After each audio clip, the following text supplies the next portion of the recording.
I've actually been under the weather in a long time, so I guess I was kind of due, but a little bit sick today, but not super bad, enough to be able to do a live stream and hang out with you guys. I watched a little football this morning. My Rams don't play till Monday night, so that'll be Tuesday morning for me. So it's always a less stressful day on Sunday when my Rams aren't playing. But so I didn't have to deal with that while I was a little bit under the weather. All right, so you saw the title of this van life, cruise life, or international travel. What I'm gonna do is give you some pros and cons of each that I came up with. And these are from my perspective. If you're just started following my YouTube channel, I've been traveling full time since 2019. Every year I've kind of traveled a different way. My first year of travel, I traveled in a group program called Remote Year, where we paid a monthly fee and we lived in a different country every 30 days. And after that, COVID hit and I bought a van, a Winnebago Travato, and did van life in the United States for a little bit over a year. And then I was craving international travel again. So I flew over to Thailand, quarantined because that was during the whole COVID thing. And I bought a motorbike and motorbiked around Thailand for about a year. After that, I decided to go back to sea. I spent 20 years in the US Navy and most of that time on ships. And so I decided to go and live on a cruise ship for a year. I ended up living on a cruise ship for a little bit more than a year with a small little break to handle some medical issues. And after that ended like in this last summer we just passed. And I decided to go overseas and start living overseas again. In the last 6 months, I've lived in Malaysia, Thailand, and now in BGC, Philippines. So again, I apologize, I'm a little bit under the weather here. So if my voice is kind of scratchy and I'm sniffly, that's what's going on. All right, let's jump into these pros and cons. So first, let's talk about van life. So the thing I loved about van life was the freedom and flexibility. You can just get in your van and drive anywhere you want, obviously within limits of where you're allowed to go or whatever. But I could be, in the desert in Arizona or along the beach in Florida, cruising the Pacific Coast Highway, out in some beautiful landscapes in Idaho, Montana, Colorado. There was just a huge map that I could explore and live in diverse landscapes, go off the beaten path. If you followed my channel for a while, you know that I had a 1,000 Trails membership, but I also did a lot of BLM camping, and I would like push the limits down old national forest roads, like 20 miles into a national forest and things like that. So you definitely have that freedom and flexibility. The second is it's cost effective. Once you get your van, and vans can range anywhere from a few $1,000s to hundreds of thousands of dollars. So obviously that's subjective. But once you get past the cost of the van, it's really just about like your food costs, your fuel costs, campground fees. I had 1,000 Trails, so I just paid an upfront cost, and I was able to go to all the 1,000 Trails locations. And then I ended up selling I had a long-term 1,000 Trails membership. So I bought it and then I sold it. So that's a great way to do it, by the way, buy a used 1,000 Trails membership. It wasn't like the camping pass, it was like one of the permanent memberships. So I was able to sell it for, I think, what I bought it for. So I was basically camping for free. And it can be very affordable. I know fuel prices kind of dictate that, but if you're going to BLM land and you're staying, 7, 14 days at a time and then moving to another BLM spot, you really don't use a lot of gas, to be honest with you, if you camp for an extended period of time. The next one is obviously closer to nature. You can immerse yourself in nature by doing what I would do sometimes and just driving down a national forest road and camping out in the middle of nowhere, which was great. And the next thing, which I really love, is the minimalist lifestyle. I became a minimalist back in like 2017, 18 timeframe when I was still working as a corporate lawyer in New York. And I started just living in Airbnbs and I got rid of all my stuff. Little did I know that was kind of prepping me for my full-time travel life. I just wanted to simplify my life. So that's what I was doing at that time. But when you're in a van, you don't have a lot of space. So you've got to kind of live a minimalist lifestyle. All right, here's a couple cons. On that same vein, there's limited space. And I travel solo, but if you're traveling with someone else, maybe it could feel a little bit cramped.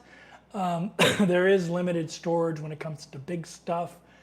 I travel carry-on only normally, and so a van was plenty of space for me. Johnny's Journey did a tour of my van, and I had lived in my van at that point for probably a year, and she said it looked like it just came off the assembly line. That's how like minimalist my van was.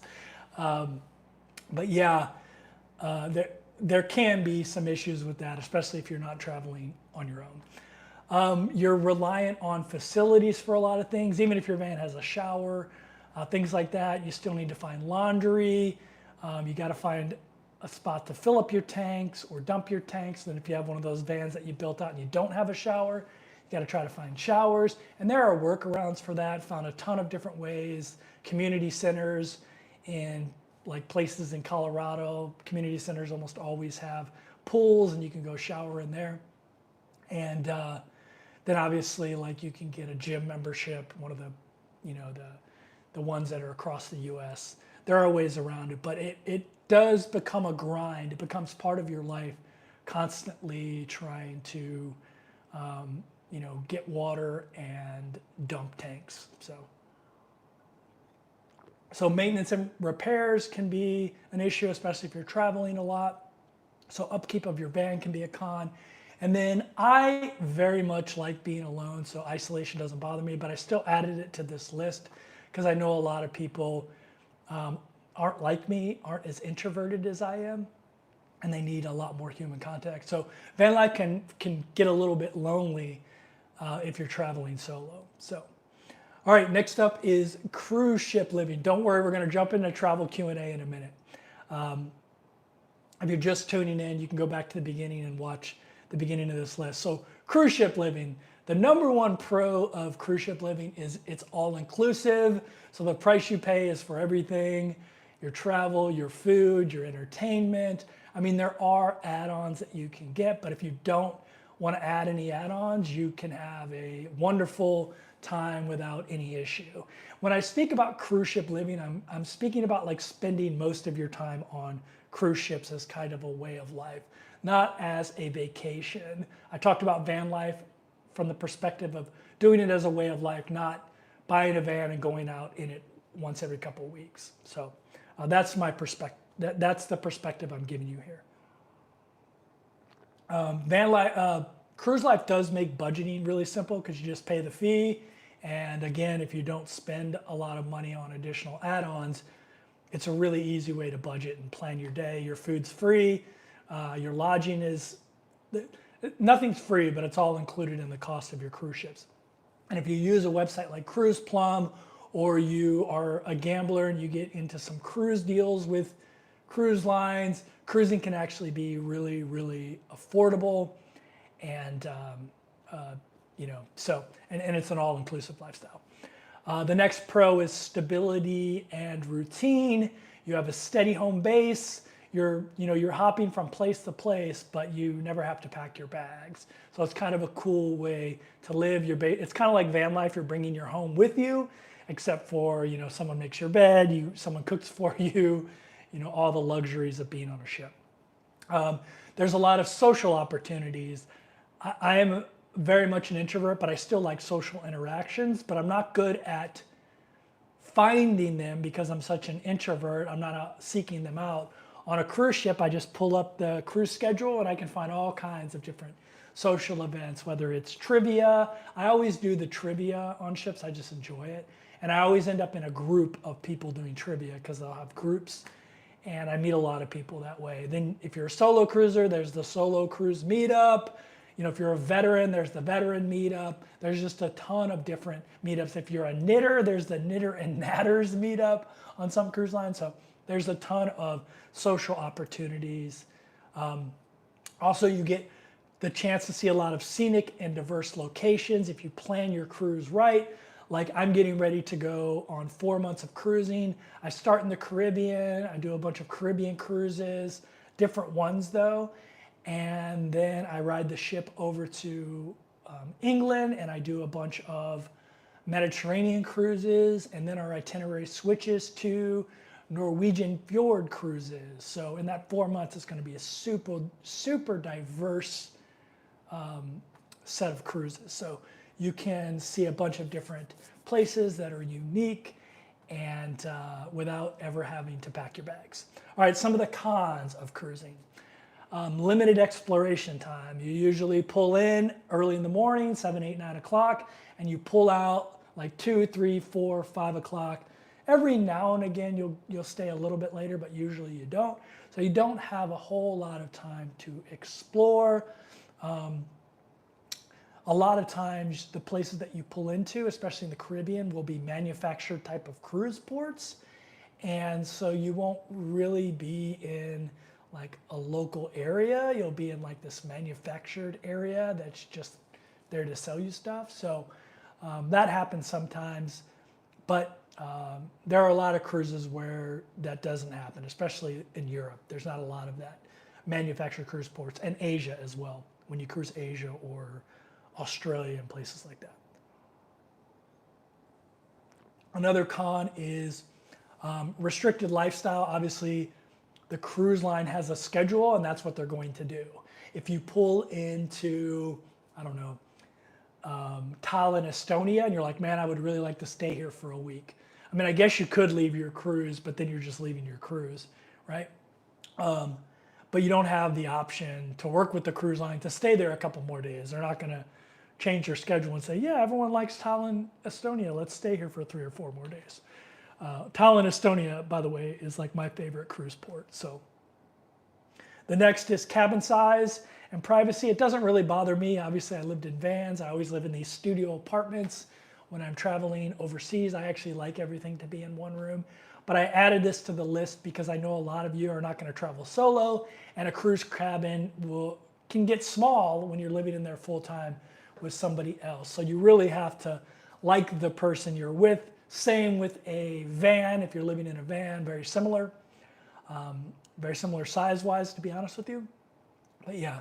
And then lastly, one of the cons is there's some seasonal and geographic limits. So during hurricane season, you're not doing Caribbean cruising. Obviously, when it starts getting colder, you're not doing Alaskan cruising. So your schedule is kind of dictated by where the cruise ships are going to be cruising seasonally. And that may be a pro too, if you're a snowbird and you're looking to escape. All right, last form of travel. So we talked about van life, we talked about cruise life. Now we'll talk about international nomad travel. So here's some of the pros. Global exploration. You know, you have basically unlimited opportunities to travel the world and see the things you want to see, experience different cultures, cuisines, landscapes. It's just like the world is your oyster. And as an international nomad travel that's not tied to any one location, you can go do whatever you want to do. During the winter, you can go and find a nice tropical beachfront condo in Thailand. And during the summer, you can go to the Norwegian fjord, Norway, and in some town in Norway where it's much cooler and you're not going to burn up. So you have a lot of different options. You also have an adaptive lifestyle, allows you to move place to place at will, unlike like a cruise ship where you're kind of stuck to an itinerary. And you can create your own custom travel experience. If you're really into surfing, you know, you can follow the waves. If you're really into, I don't know, snowboarding, you can follow the powder, stuff like that. So next is learning and growth. In my opinion, the best way to learn and grow in your life is to travel internationally.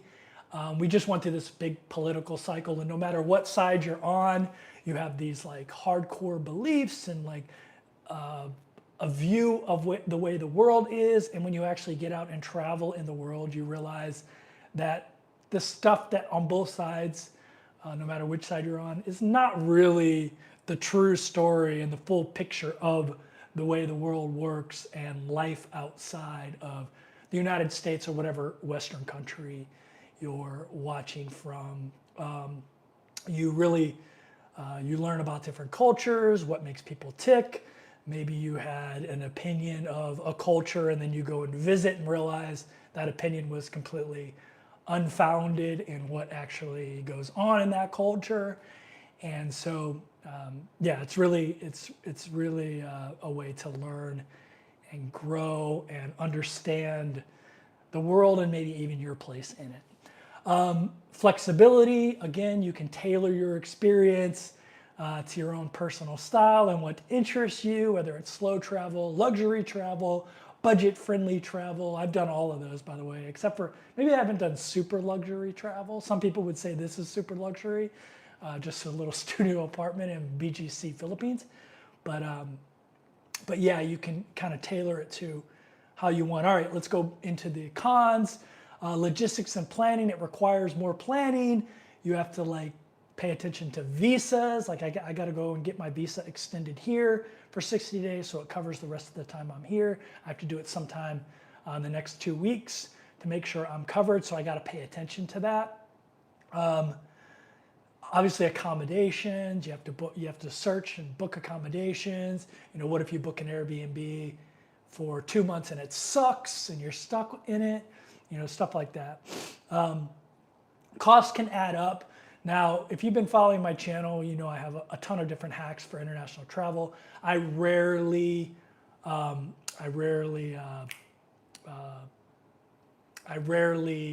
pay for flights because I use all my Chase Sapphire Reserve credit card points. I rarely pay for hotels because I have the IHD credit card. And so you can limit that, but it can get expensive, especially if you're not a slow traveler, like you like to move to a different place every week or two, then obviously your transportation expenses are going to add up. It's not going to be as cheap to live in the places you are because you're going to be getting short-term housing instead of 30 days or more, which will make it more affordable, things like that. The next up is culture shock and language barriers. So I talked about learning different things about culture, but sometimes you can go to a place and just be shocked by the culture. I'll give you a very minor example.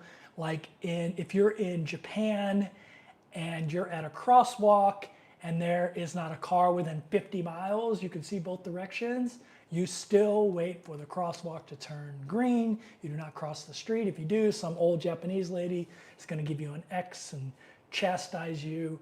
They're very much rule followers, and that's a very minor example, but things like that. And then in some places, some cultural differences can get you put in jail, right? Spitting your chewing gum out in Singapore. I don't even think you can chew gum in public there, but spitting it out it'd probably be something really bad for you. Or like in Thailand, speaking negatively about in the US, we can say whatever we want about our leadership in places like Thailand and other places in the world, Russia. You can't say whatever you want about leadership. There can be a legal penalty for that. So there are culture shock and language barriers that you might run into. And the last is on predictability, which kind of segues good from that, which is like changes in local laws, political climates, sudden events can disrupt travel plans. One that we're all familiar with and that impacted my travel plans was COVID. Sometimes you'll have coups in certain countries. Thailand has had a ton of coups in the time that I've been visiting Thailand. They had a natural disaster when they had the tsunami. So there are some different unpredictability type of things that can happen.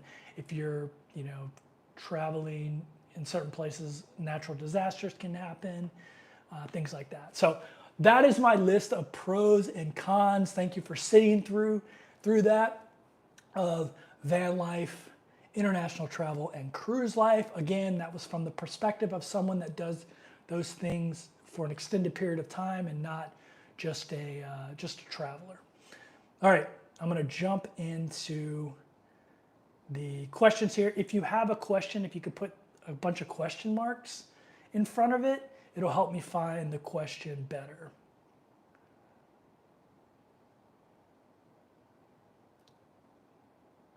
Ann Marie Foster's in the house.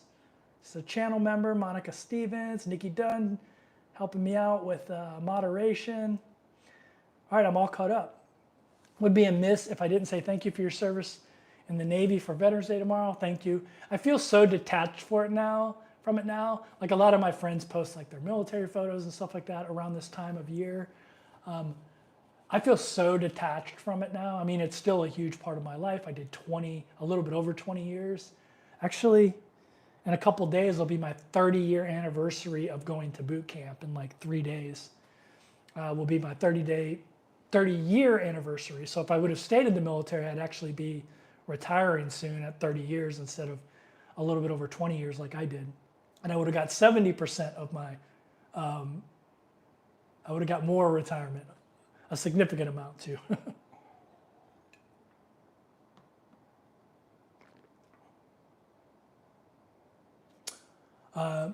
Yeah, there's 100 in the chat. If you don't mind smashing that thumbs up, it helps more people find it. On cruise ships, do you get your steps walking around the ship or do you use the treadmill? I never use the treadmill. Most of the ships I go on, most of the cruises I do are on Princess, and they always have a track on the top of the ship. So I'll usually do steps on the top of the ship, but I'll also do it if they have a promenade deck, older Princess ships and any cruise line. Almost all cruise lines have a track now on the top, like MSC, Royal Caribbean. They almost all have a track on the top of the ship. And then a lot of them have promenade decks, which is usually like deck 7. So I'll walk around the promenade deck, and a lot of times I'll just walk on the interior of the ship, taking the steps up into the main areas, like on Princess ships like deck 5, 6, 7 are all like areas where stuff is, casino, entertainment. And so I'll just walk those if I want to stay in air conditioning because we're in the Caribbean and it's way too hot outside. I usually wake up really early in the morning and go get my steps, so that's usually not an issue. But it's great to get up before sunrise and go topside and walk around, watch the sunrise. Usually you're either at sea, so you have the most beautiful sunrises, or you're pulling into your next port. So, so you're getting a preview of the next port, which is pretty cool.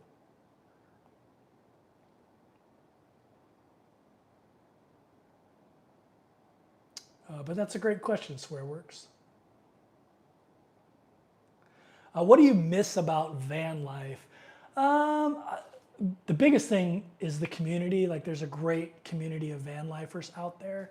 A ton of friends, too many for me to name. I don't want to leave anybody out. But I also miss being able to drive back to my mother's and I just stay in my van, because I had the Winnebago Travato National Park Edition with the Volta system, and it was like a little studio apartment basically.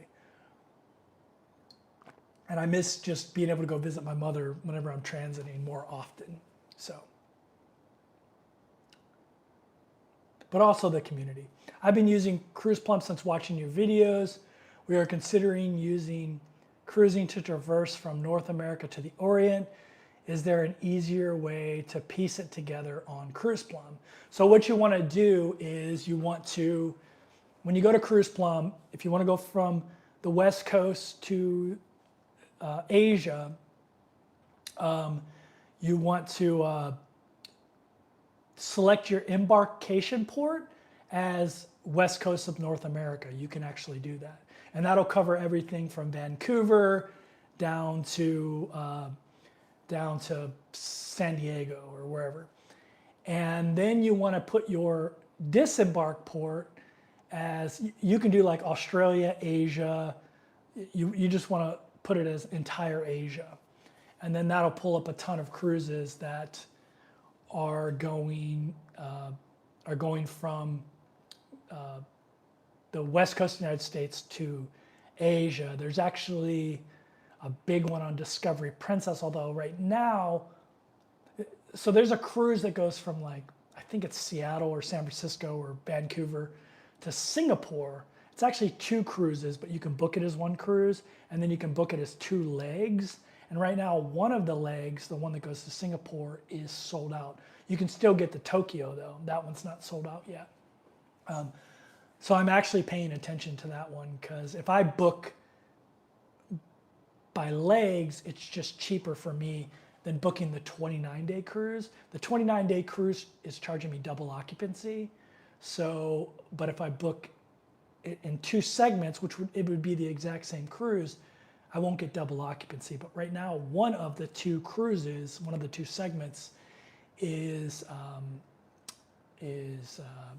sold out.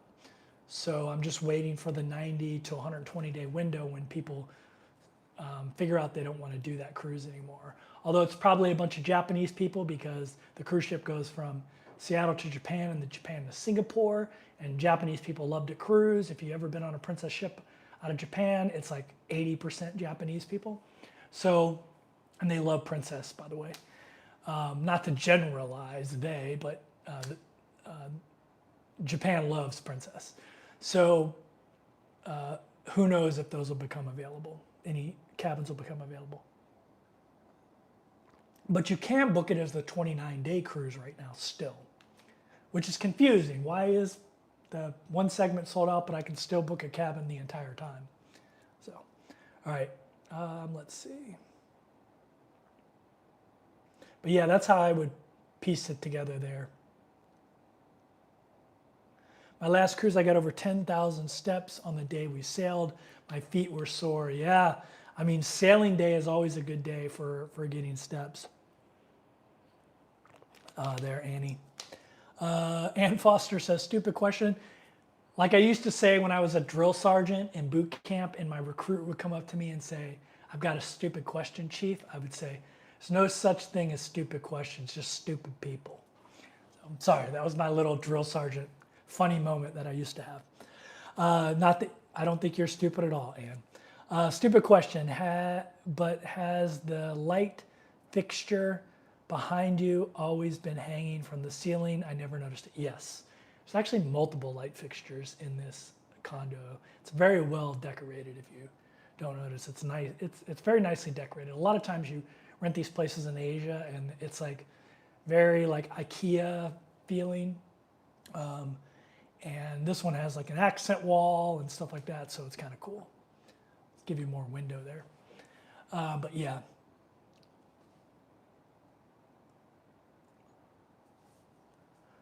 I imagine the gyms are nice on ships. Do they often have hot and cold saunas? Yeah, most cruise ships at least have a hot sauna, but some of them now have integrated the cold saunas in because it's so popular now, especially the newer ships. But yeah, usually it's like those things are where the spa is usually. So you can definitely find those things on board. Nomad Jib says, is there any way of traveling other than the ways you've done so far that you would like to try? I really want to do train travel. I would love to do train travel. I would like to do some walking, like walk the Appalachian Trail or the Pacific Coast Trail, or the one in Spain. What's the name of it? You guys know what I'm talking about. But yeah, I would like to do some walking traveling, but definitely some train travel I would really like to do. I love trains.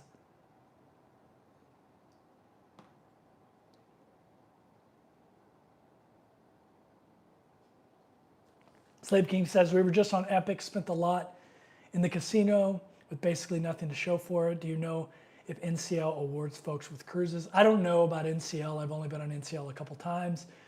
I do know that the best cruise line for free cruises, if you like to gamble, is Princess. It's not even close. Princess and Carnival. Same company, by the way. Yeah, it's not even close. Do they discount the cruise if you book it long term?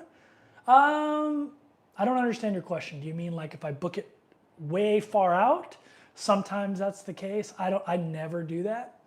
But I think your question is if you stay on the ship long term. So if you do it the way I do, where you're booking a bunch of individual cruises, the answer to that is no. They don't track it or care either way. But maybe if you go on like a world cruise where you're on the same ship on some big, long, giant itinerary, maybe it is cheaper cost per day. Although I'm not sure about that because I've never seen any of those world cruises that were affordable for me. But that's because most of them will never do, almost always do double occupancy rates. So it's really hard for me to get a cruise like that with with no solo supplement or a light solo supplement. But if you're traveling with someone else, then you might be able to find a deal with long-term, like a long-term itinerary. But when you're doing it piecemeal like me, like booking a bunch of like 7, 14, 20-day itineraries back to back to back to back, the answer to that is no. What's my favorite cruise ship? The cruise ship I've been on the most is Ruby Princess. That was also my first princess ship, my first recent princess ship. And yeah, I would probably say it's probably Ruby, although that's probably because I've been on it so much. I like I don't know what class of ship Sky Princess is, I can't remember. But whatever class of ship Sky Princess is, I really like because of the piazza on board. It's just amazing. I'm going to be on Sun Princess, and they have the big round rotunda type of piazza, but I can already tell I'm not going to like it as much as I like the one on like Sky Princess, Discovery Princess, Enchanted Princess. So honestly, I would say probably Enchanted was my favorite. I actually liked it a little bit more than Sky, maybe because it was newer. And I'm sure if I went on Discovery, I might like Discovery a little bit more than Enchanted. But they all have the beautiful big piazzas, but I don't know which class of ship. I don't think it's Regal class. I don't know which class Sky is. Maybe it's the Sky class, but I don't think that's correct either. But yeah, Sky Princess is Royal class. So I've never been on Royal. So, and I don't mean Royal Caribbean, I mean Royal Princess. Is Royal Princess the same as Sky with the big piazza? That's a question for anybody to answer. But yeah, I love that class of ship. I love Sky. I love Enchanted. I haven't been on Discovery yet, but I'm assuming I would really like it. And I'm getting ready to go on Sun Princess, which has a different type of piazza. And I know I can just tell from the video and the pictures I've seen, it kind of reminds me of an MSC one. And there's nothing wrong with MSC. I like MSC ships. I just know that I like Sky Princess's piazza better. It's so grand and so beautiful. And it's a great place to just chill and relax. I really like it.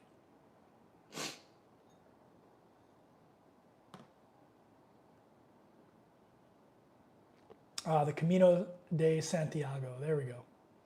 Ever consider sailboating? Yeah, when I retired from the military, I almost bought a Cabo Rico, and I did a little bit of sailing when I lived in Hawaii, but there's no way I'm anywhere near the level you need to be a proficient solo cruiser, especially for world travel. But to be honest with you, sailing and living on a sailboat is like having a job. It's like a ton of work. And so I just got to a point where I was like, I actually don't want to do that.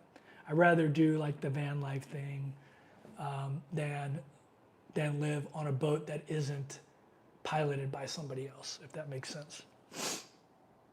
But I do understand the appeal of it. And I almost, like I said, I almost bought a sailboat. I actually lived on a sailboat for 6 months when I lived in Hawaii. A very small sailboat, only 27 footer. Have you ever wanted to travel to China or Asia through Russia by train? So it's funny you mentioned that. After I got done with my first year of travel, where I was traveling in a group program, living in a different country, I came home to visit my mother, and the very next day, COVID blew up and shut everything down. But I had a bunch of travel scheduled, and the first thing I had scheduled was a transatlantic cruise from Fort Lauderdale to somewhere in Germany.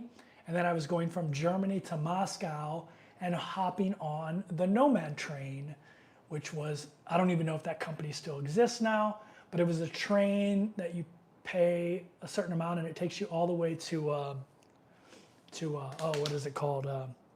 Mongolia. And so, yeah, I was going to take a train all the way from Moscow to Mongolia, and then I was going to Kathmandu to go to Mount Everest Base Camp, and it was going to be amazing. It was going to be an amazing trip. And then I was going to Kota Kinabalu in Malaysia to go like hike with orangutans, and I just had this amazing stuff. I had it all booked and everything, and then COVID hit, so we were all stuck. I bought a van and did van life. I got most of my money back on all those different things, but yeah, I don't know if I got my money back on Nomad Train. I can't remember.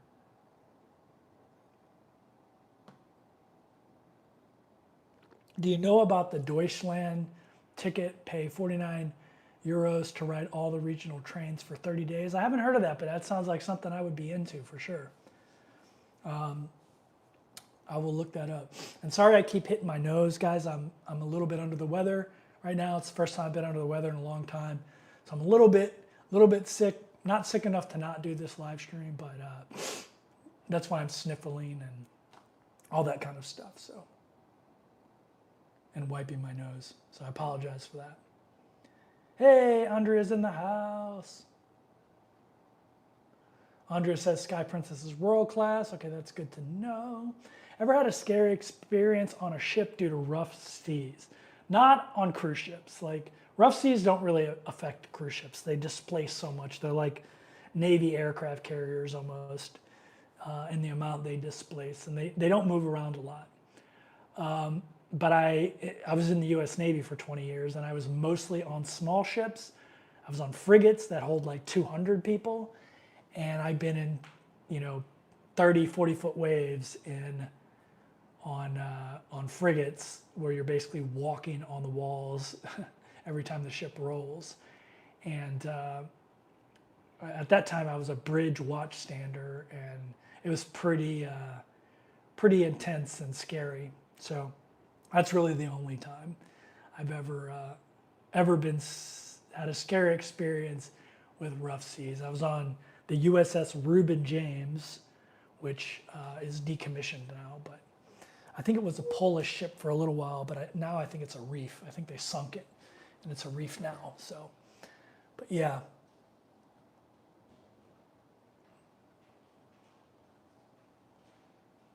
Olaf from Cozumel, what's going on? I'm going to be in Cozumel in January, February timeframe. I love Cozumel. It's one of my favorite places. Looking at 3 different Princess cruises, Caribbean Princess, Enchanted, and Majestic. Keep changing my mind on the itinerary. I would Caribbean Princess is my least favorite ship, but that's because I got norovirus on there, and maybe that skewed my view of it. But they don't have the big vestibule or the big piazza. Enchanted Princess, I did a transatlantic on, and it's beautiful. It's like Sky Princess, but it's newer than Sky, so it just seems fancier to Sky to me. And Sky's already feels fancy compared to like Ruby Princess and some of the other ships I've been on. I have not been on Majestic, but I've heard good things about Majestic. It's an older ship though. But yeah, I might be on Majestic actually. They have an early transatlantic back to the United States. It's in like July, where most other transatlantics are in August, September, October timeframe. But they have an earlier one coming back, which would allow me to go do some Alaskan cruising and then maybe ride a ship over from the West Coast to Asia in September, October timeframe. So I might do that. I haven't decided if I'm going to continue to cruise past May or not yet. We'll see. I'll get out there and see how I feel. I'm a solo cruiser about to take my first NCL cruise and was wondering your opinion on the cruise line. I'll be doing a transatlantic from Barcelona to Miami. So traveling retired guy, I would say NCL is my favorite cruise line as a solo cruiser. No cruise line does as much for solo cruisers as NCL to like make it an amazing experience. I also like the smaller venues on NCL. There's a lot of different things going on, like karaoke, little like bands playing. I don't know which ship you're on, but I really like the experience in NCL. The only reason I don't do more NCL cruising is it's oftentimes not very affordable compared to similar cruises with other cruise lines. But any time I can find a deal on NCL, I'm all over it because NCL is a great cruise line.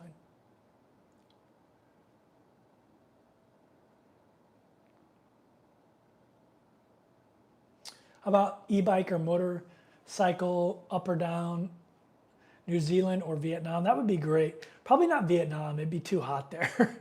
I lived in Hanoi, Vietnam for a month, and man, it gets super hot there. I can't imagine being in motorcycle gear and stuff like that. It wouldn't be pleasant. Candidly, you're looking good, dude. Well, thank you, Lori. I appreciate that. Andrea's handing Kevin a Kleenex. Yeah, I should do that actually. Let me grab just a napkin here real quick. I've got my microphone on so you can hear everything I'm doing, so I'm not gonna blow my nose or anything like that, but it would be nice to have something to do this with instead of my hand.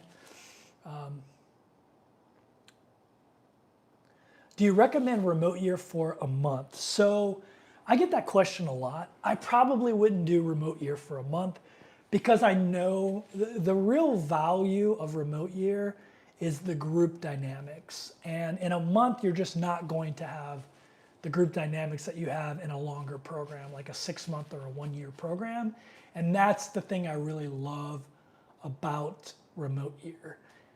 If you're only gonna do a month, I would say get on some Facebook groups of the place you wanna go, and you can have the exact same experience for half the price. So yeah, that's my opinion. I mean, I know people that have done a month and loved it, but you don't quite get the group dynamics you get from traveling with people for a year, traveling with the same group of people. And it was an awesome experience, in my opinion. What's your favorite country to visit versus to live? Oh man, that's a tough question. I would say my favorite country to visit but not live is the United States. I love visiting, I have family there, but I wouldn't want to live there. Politically, it's like too charged and it's expensive and it's not walkable. There's not a whole lot of walkability in the United States, and I really value living in places that are very walkable because it's such a suburban culture. In the United States, there's not a lot of walkability. So yeah, I would say the United States I like to visit, but I wouldn't want to live there.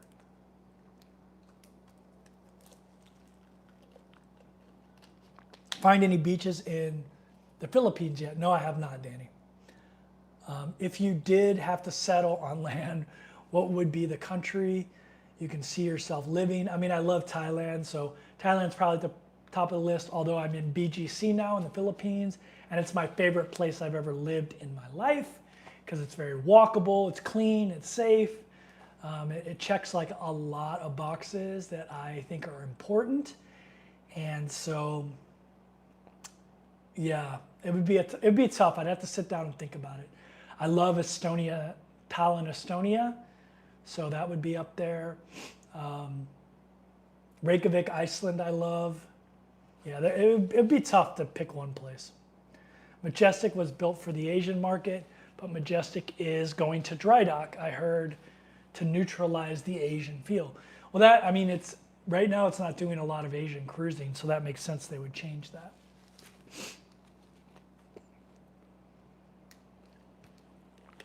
Your question, you mentioned booking 2 legs as a cruise.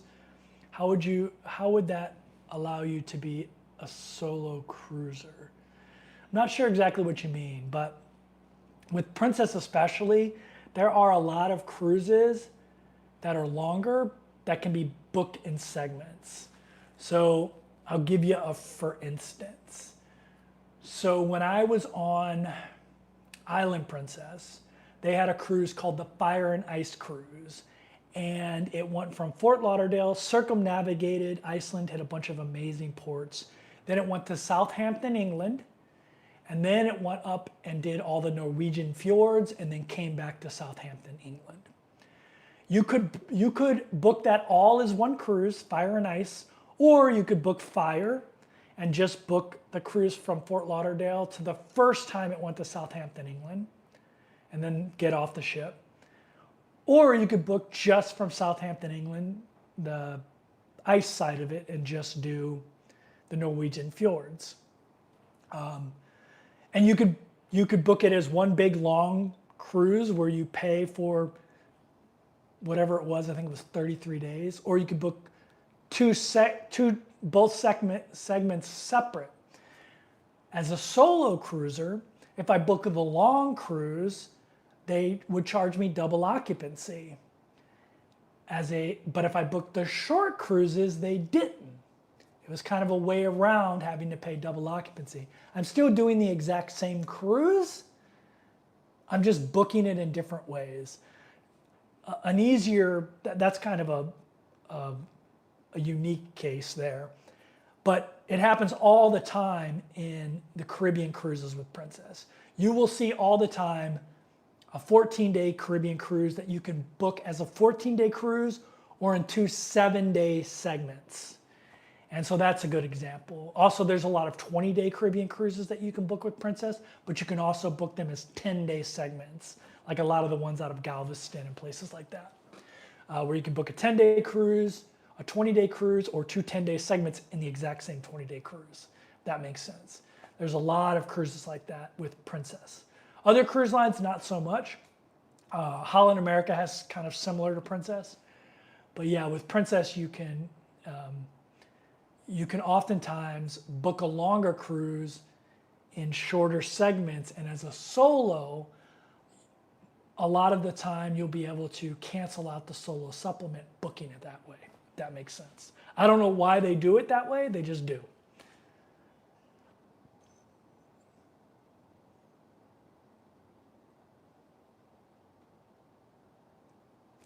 Michelle says, I thought about living in Canada, but it gets way too cold. I love Vancouver, Canada, but I don't know if I'd want to live there in the winter.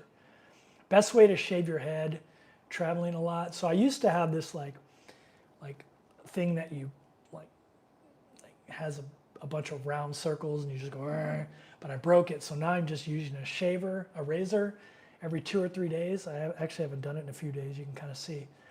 And that's like the easiest way, especially from a packing perspective, because all you're bringing is a razor. Especially if you shave your face, then you have double functionality or whatever. But yeah, that's the way I've been doing it lately. But I do like the head ones because I can just do it whenever I want. It's easier. With the head shaving one, I do it in the shower. So, what budget per month do you aim to accomplish to enjoy the different lifestyles? So that's evolved over time. I used to be very much a budget. I've been kind of I've been like way before the like financial independence, retire early movement.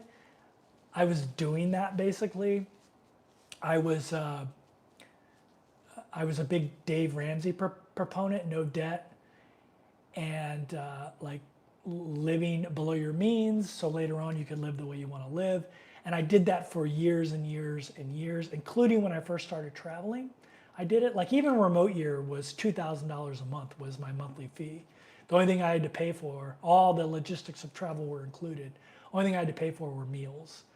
And so it was a very affordable way to travel, although there are more affordable ways. But yeah, I always tried to stay 2,000 or below. Now I've kind of been like, I don't mind spending 2 or 3,000. So if this is your first time watching me, I have a bunch of different kind of mostly passive income streams. I have my military retirement, which I'm super blessed to have. I did 20 years in the military. I get 50% of my military pay for the rest of my life, which is amazing. And I get inexpensive health care, which is also amazing. And so I have that one. I used to have multiple rental properties, but now I only have one, but it's completely paid off. So it completely cash flows for me every single month. I've been buying dividend stocks since the 1990s. So I have a pretty substantial dividend portfolio. It actually is my number one passive income source. I make more off that than I do my military retirement and my rental property. And then I have my YouTube channel. And I also have a bunch of investments that are more like risky, speculative stuff. Like if you've been following me for a while, you know I own a bunch of Bitcoin. I own a lot of like speculative plays like Rocket Lab and Palantir and companies like that. Tesla. I've owned Tesla for a long time, since like 2000. Whenever they IPO'd, I think I first bought them in 2012, maybe it was 2015, but I think it was 2012. Anyway, so I have a bunch of different buckets I can pull from. So I could spend substantially more than I have, but I don't really need much. I like studio apartments. Like most people don't like studio apartments. I love studio apartments. I want everything in one room. Like right now, this is a studio. You can't really see it. It's like a long studio. But I prefer studio apartments, which just tend to be cheaper. When I lived in Thailand, I could get a beachfront property because it was at the end of COVID for $300 or $400 a month. So even if I tried to spend a lot of money, I wasn't spending a lot of money. A lot of people think this place is expensive because it's through Airbnb, so it's like $1,400 a month, which a lot of people would think is expensive.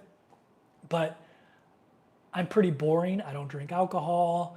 I don't date a lot, which is also another expense that can cost a lot of money. So basically my expenses are food and lodging. And so even if I eat $1,000 a month here in the Philippines, which is really hard to do, by the way, even if you eat a lot of Western food, I would still be at $2,500 a month. So I just naturally don't spend a lot because I don't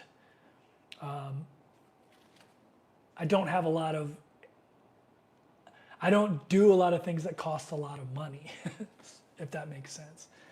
I read a lot. I like to watch Netflix and YouTube, which are inexpensive. So I'm pretty boring, is what I'm trying to say. So I don't spend a ton of money like on things that maybe drive up expenses for other people. So even when I spend what people may think is a lot of money, because they're like, oh my God, your apartment in the Philippines is $1,200 or $1,400 a month, which they think is ridiculous, I'm still only spending like $2,500 a month. So I have actually tried to spend more. Like when I was living in Thailand, because my housing expense was so cheap, I was only spending like $1,000, $1,500 a month, because all of my apartments were $400 or under a month. but they were nice apartments. Like I was in the Cetus, which now if you tried to rent in the Cetus with this amazing ocean view, it's going to be $2,000 a month. But during COVID, it was $400 for the month, actually less than that. So yeah, and then cruising, I kind of lucked into getting a bunch of cruise deals. If you watch my videos, you'll figure out that I lucked into some casino deals. And so even when I'm cruising full time, I'm only spending like $2,000 to $3,000 a month, usually under $3,000. So, so yeah, hopefully that answers your question. I would say the most expensive of my lifestyles, they're all about the same, to be honest with you. I mean, if you include the cost of my van, I paid cash for it though. So then like, so my van was like over $100,000. I ended up selling it for more than I paid for it, by the way, because of the craziness of COVID. But if you made that like a monthly expense, maybe it would have been $1,000 to $1,500 a month. So I would say maybe van life was the most expensive when you factor in gas, although gas was a lot cheaper then. But if you factor in gas and like I mean, I say the cost of my van, but I ended up selling it for more than I paid for it. So my van really cost me nothing, to be completely honest with you. Actually, I made money off of it. So to be honest with you, van life might have been the cheapest when you factor that in. But yeah, almost every style of travel I do is pretty affordable. And for those that don't know me, I love New York City and I love Washington, D.C. And if I get an Airbnb there, it's going to be $3,000 to $4,000 a month. I just stay in like small Airbnbs like this. I'm fine with that. It's going to be $3,000 or $4,000 a month. And maybe I stay there 1 month every couple of years and people are like, oh my God, I can't believe you spent that. But that's after I spent, 3 months in Thailand paying $400 a month rent, So I would say I average $2,000 to $3,000 a month.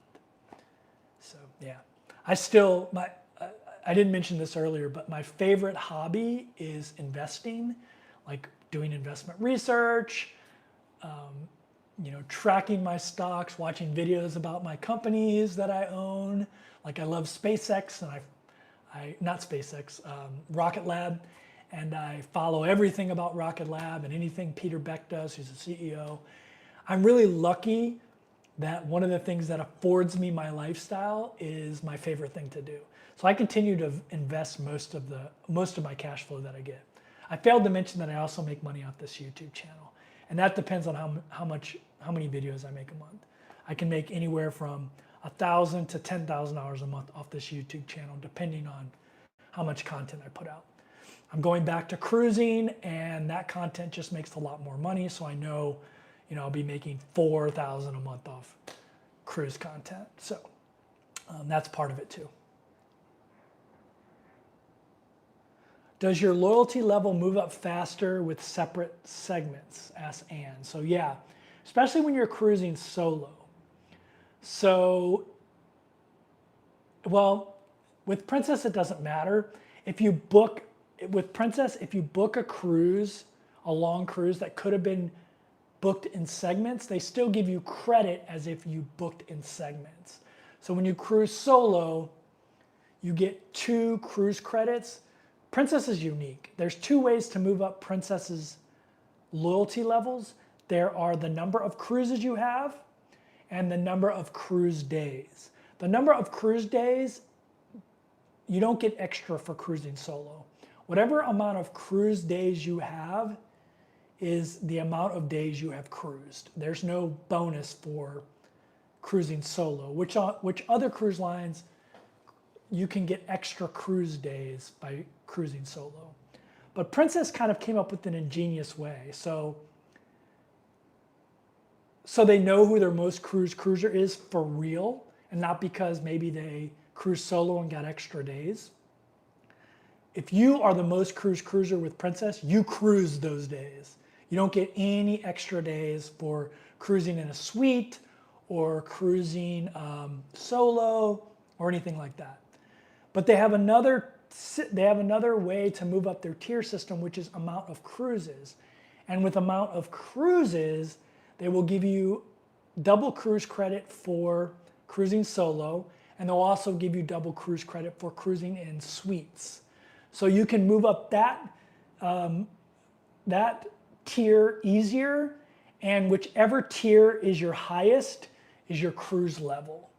So like for me, it doesn't even matter anymore because I'm elite, but I got to elite by my number of cruises way before my number of cruise days because I get double credit for number of cruises. I know that's completely confusing, but it makes sense once you understand it. But your question was, do you get more by booking in segments? The answer to that is no, because if you book a long cruise that could have been booked in segments as a solo, Princess will still give you credit for the segments. I don't know if that's true for people who book double occupancy, but it definitely is for solo cruisers. So there you go.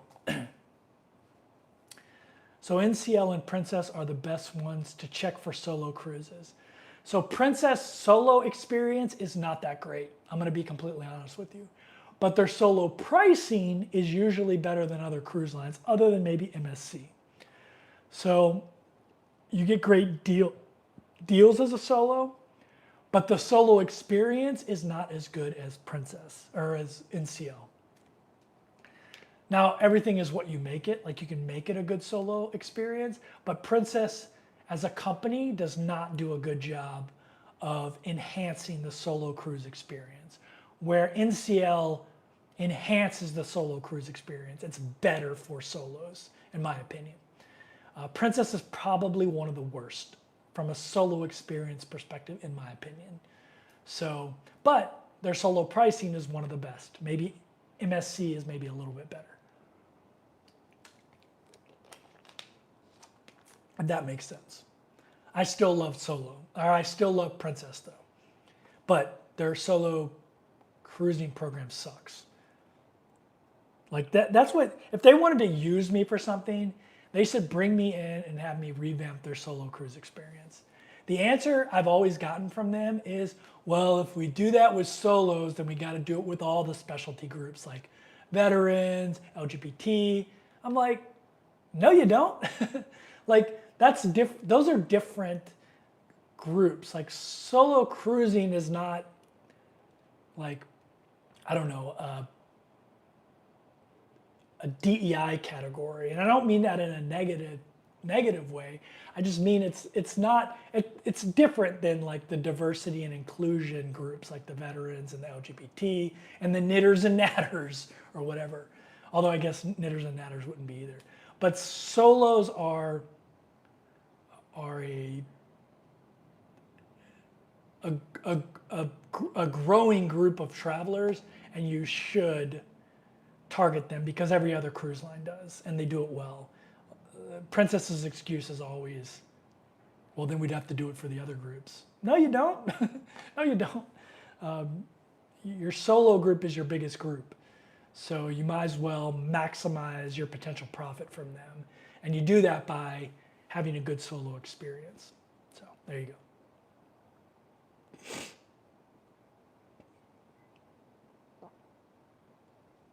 Slade Keem says, my government job plus my investments, including GME, GameStop. I never got on the GameStop bandwagon, but it was a good run, right? You must be super happy with BTC. Yeah, I mean, I was a believer in BTC a long time ago. I used to have a YouTube channel that revolved around it. Some of you know. But yeah, and this is not investment advice. But yeah, I've been a long time fan of BTC. It's amazing how you keep selling things for more than you paid for it. You have a Midas touch. I mean, I get lucky sometimes. Believe me, a couple years ago when I was talking about BTC and it was down, I don't know, 70%, people didn't think I had a Midas touch. They thought I was the worst investor ever. But yeah, you're right. Like I got lucky on the van. So I got lucky in two respects. So in 2019, I left my job to travel full time and make YouTube videos. Like I was like, I'm gonna leave my job as a lawyer. Like I need something. I need a career. I need something to do because I never not had something, a career to focus on. I always had, I was in the military for 20 years and then I became a corporate lawyer. So I always had something to focus on, and I thought my life would be empty without that. So I was like, well, what am I gonna do? Well, I loved coming home and watching YouTube channels about travel, and I was like, well, I'm gonna do that. I'll make a YouTube channel about travel. And in 2019, I left with Remote Year, and that program was a year long, and it ended in on March 1st of 2020. And I flew home from Cape Town, South Africa, and the next day, like a day or two after, the entire world shut down. And I was like, well, I'm a travel vlogger. I was just starting to get some traction. I think I had 10,000 subscribers at the time. And I was like, well, what am I gonna do? I can't travel anymore. I always wanted to do van life. And so I started looking for a van. And at that time, RV dealers thought, they need to sell those vans because no one's going to buy RVs because everyone's going to lose their job. There's going to be 30% unemployment, and dogs are going to start sleeping with cats, and it's just going to be the end of the world. So they were trying to offload all their RVs. And so I got a really good deal on my brand new Winnebago Travado National Park Edition from Lichtenstein RV. If you follow RV stuff, you'll know about that. But I got a really good deal on it. And then I started doing van life, and that, by the way, helped my YouTube channel because everyone was staying home and they wanted escapism. So they started watching travel channels. And my YouTube channel was really good, or not really good. My YouTube channel was one of the only ones doing van life at the time. And so a bunch of people started watching my YouTube channel. So my YouTube channel exploded, and I had this van. And then after a year of doing that, I wanted to travel internationally again. Once the vaccine came out and countries were allowing you to come to their country if you were vaccinated. And so I sold my van at the height of the van market. So I don't have the Midas touch. I just got really, really lucky. And sometimes it doesn't work out that way. But it worked out that way for me.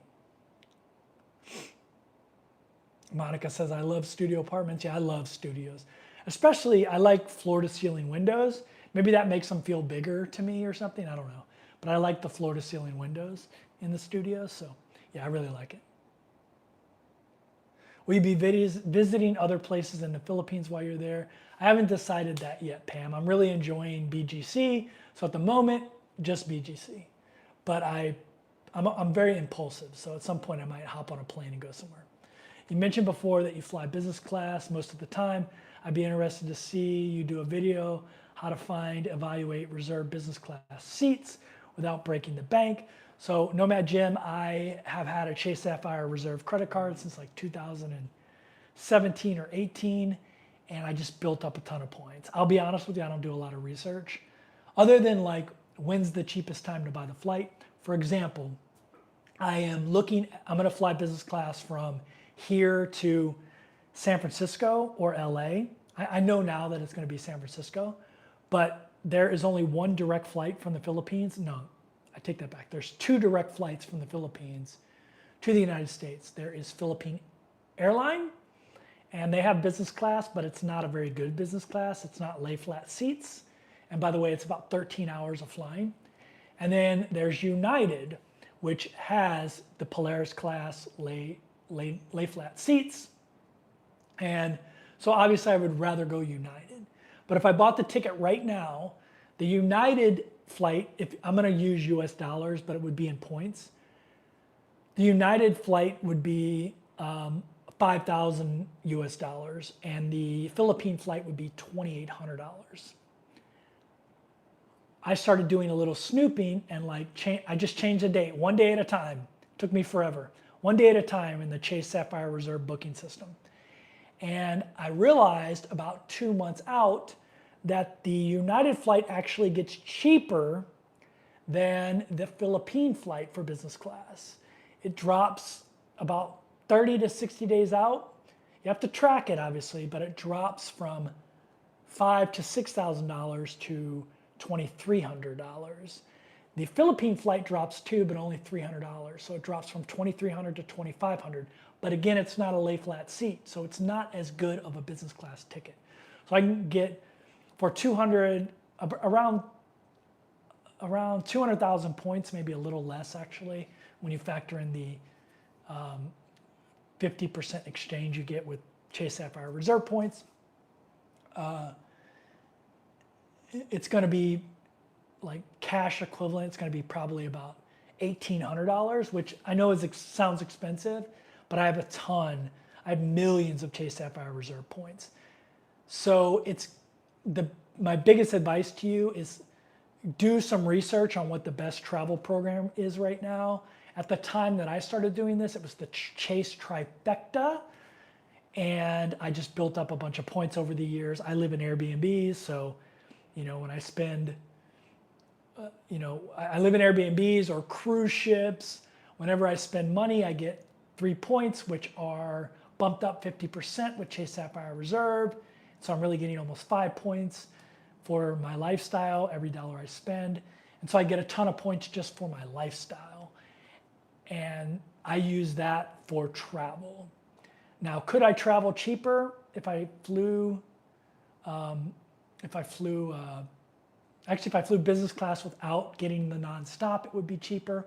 Or if I did premium economy or economy, it would be cheaper. I could probably fly premium economy for $500, or no, economy for $500, premium economy for about $750. But to me, it's worth it for the lie flat seat, and I have all those points. So that's what I do.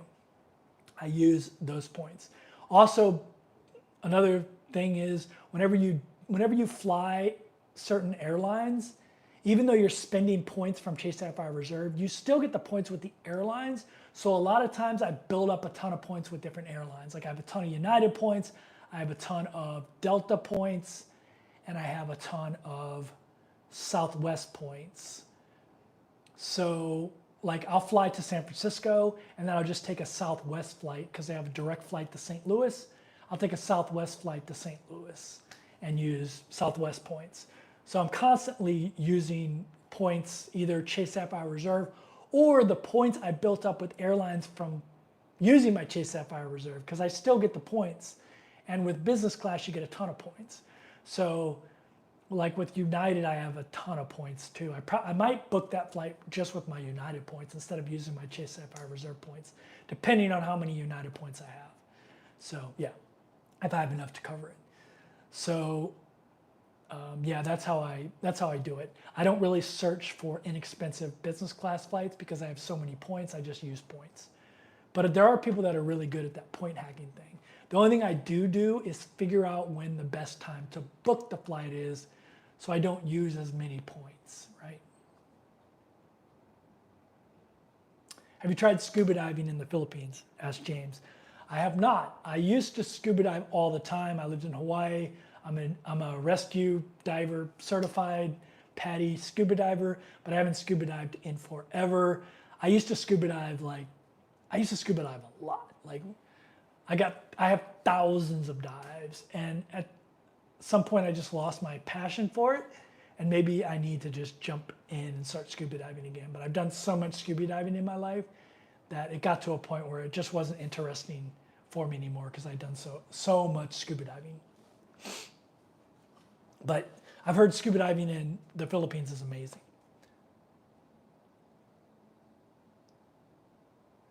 Van Crawford says, I'm sitting in Manila airport as we speak, waiting to catch a flight to Boracay. We are visiting our daughter family who lives in Antipolo, about 15 miles east of Manila. That sounds awesome. That's amazing, Van. That's awesome. Very cool. Do you monetize your YouTube channel with anything other than ads? No, I've never done anything other than ads, other than like putting links down below to the products I use. Like I wear a bunch of Unbound Merino clothes, and so I make money off that. Also, people asked if I add the new camera I bought recently, the DJI Osmo Pocket Creators Edition.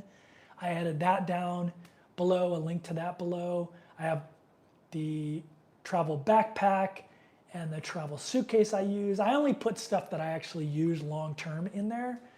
When I do cruise videos, everyone wants to get the wallet I have for Princess. It's a wallet that magnets to the back of your phone that holds your medallion.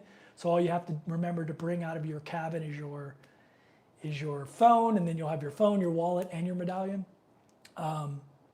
So yeah, just product affiliate links and YouTube ad revenue is all that I make money off of. What is BTC? Bitcoin. BTC is Bitcoin.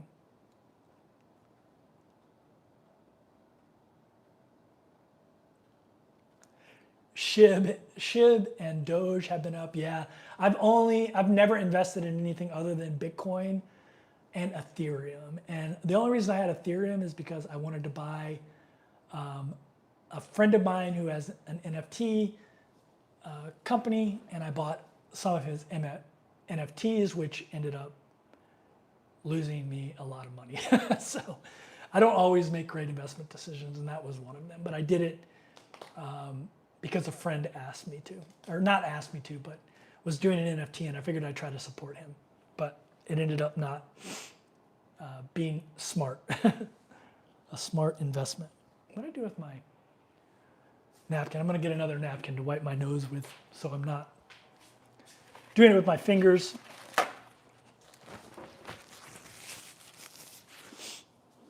All right. If you don't know, I have a cold right now. I'm a little bit under the weather. It's the first time in a long time I've been sick, and so, but I wasn't sick enough to cancel this live stream today. I just woke up this morning like sick, sore throat, you know, and I was in here in BGC. Actually, it's right over here. It's right over here. There's a store called Lambert's, which is basically Costco. It's like kind of a mini Costco. And I was in there yesterday, and it was the weekend. It was super busy. And I bought one of their rotisserie chickens. And I should have like reached in the back and grabbed one. I grabbed one from the front, and I think a bunch of people were touching the bag. And I think, like, this is just a theory, but I think that's how I got sick, was that. Because there's tons of people in there yesterday.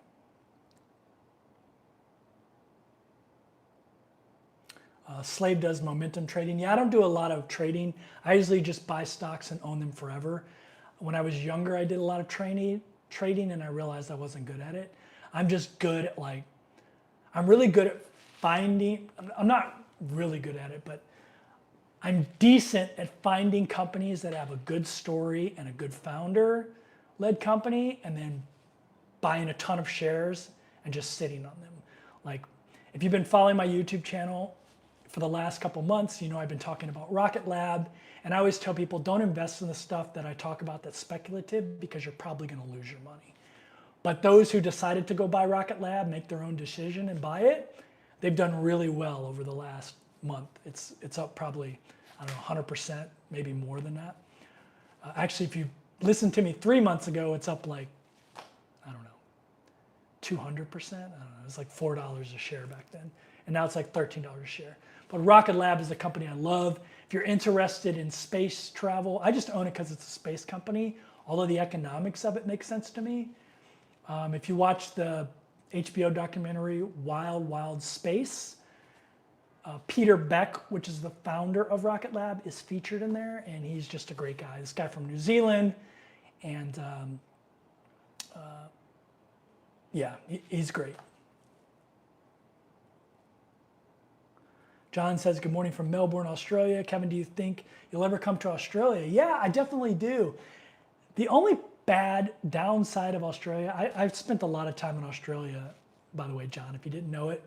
I was in the Navy, US Navy for 20 years, and we always pulled into Australia. I've been to Darwin, Brisbane, where else?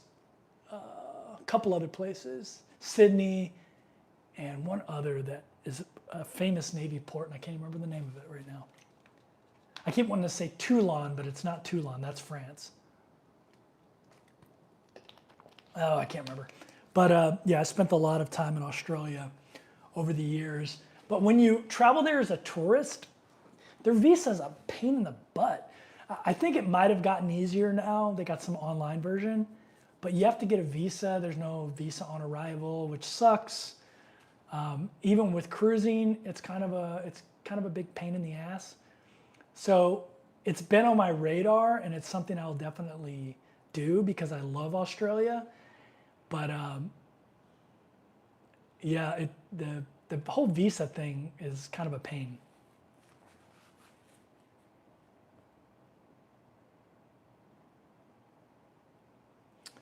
Kevin, can I suggest a Facebook group that can help you with your points game? Yeah, I'm always open to points game stuff. Are you going home to see your mom before heading out on cruise life? Asked Deborah. Thanks for being a channel member for so long, Deborah. I appreciate it. Yes, I am going to go see my mother. I'm flying from here, and I'll probably spend 4 days with my mom. So, Mike says I fly into Manila Saturday. Can't wait. That's awesome, man. Congrats. Is cruise Wi-Fi good and reliable enough for remote workers being on Zoom calls? So most cruise ships now have Starlink, and I don't know if it's good enough to be on Zoom calls, but I do know it's good enough to watch Netflix whenever I want. So it's good enough for that. So I would assume that it's good enough for a Zoom call, although that's different because one's uploading. It takes me forever to upload a YouTube video, although I do it. But yeah, I would say go try it out and make sure it's a ship with Starlink. The ones with Starlink, it's decent. It's not great. It's not like your home internet, but it's decent. What cruise line is best for free casino cruises? Definitely Princess and Carnival. It's not even close. Kevin, did you hear Elon Musk is going to have a government department called Doge? Yeah, I'll believe it when I see it. I'll believe it when I see it. So we'll see. Elon's also been telling me, I own a lot of Tesla stock, by the way.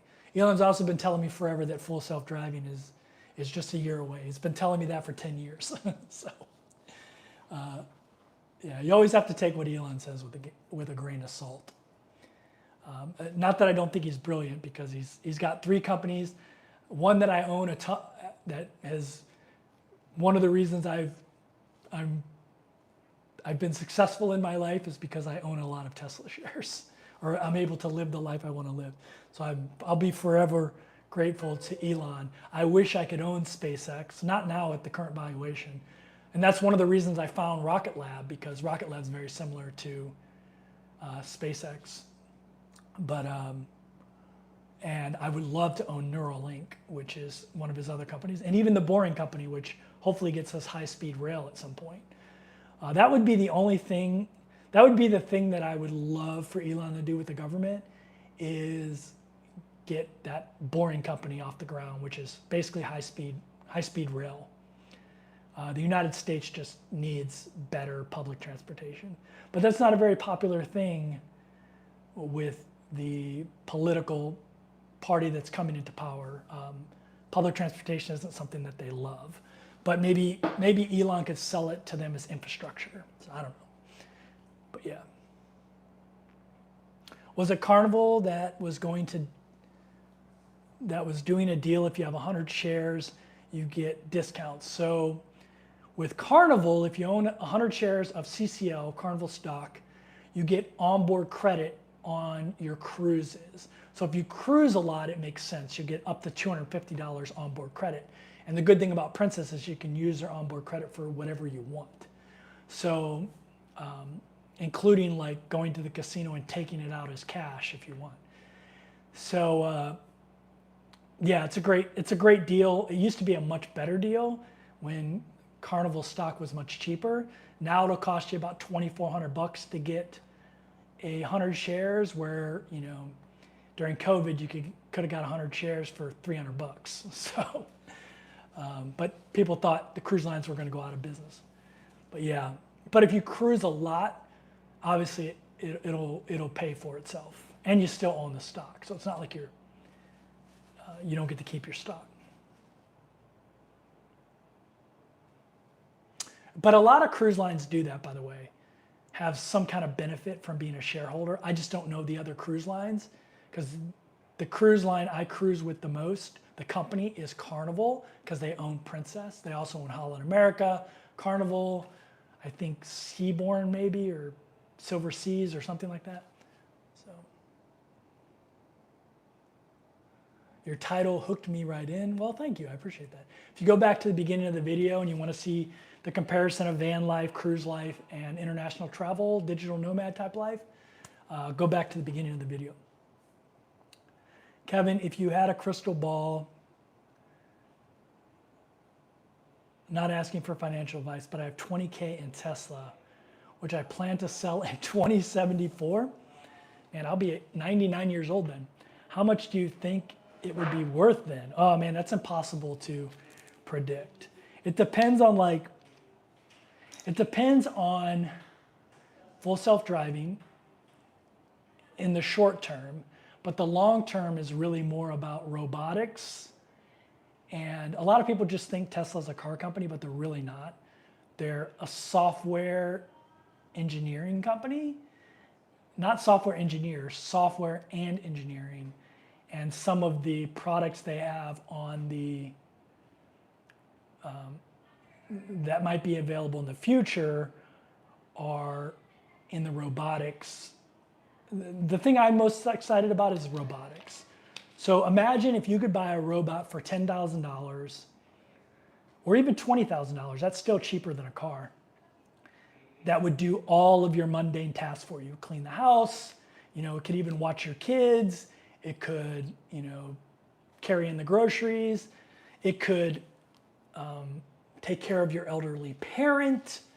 Like if you could buy a robot that would just do everything for you, mow your lawn, would you buy it? I mean, I certainly would buy it for $10,000. I would probably buy it for $20,000. So, and Tesla is one of the leaders in that technology, like the AI technology needed to run a robot, and also the robotics technology. It's not there yet, but it's really close. And by really close, I mean like in 10 years.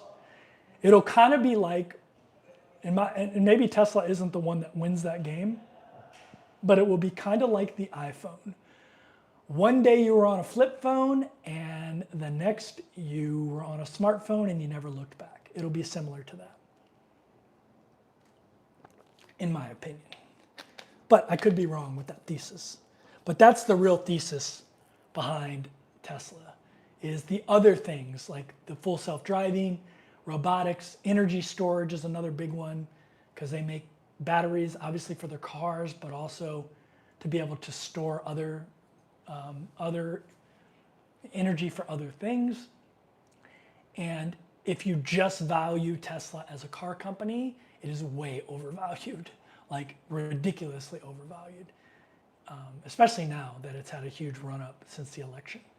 But it's the other things that need to come through for it to justify its current valuation.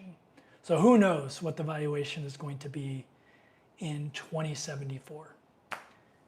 Who knows?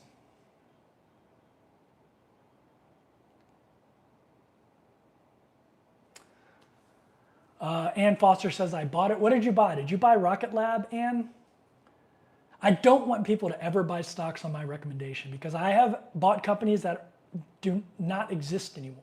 I used to own a lot of Trans World Airlines stock, if you remember them, and they do not exist anymore. So I was really into Voyager crypto, which is out of business now, went bankrupt. Although we've gotten most of our money back, but yeah.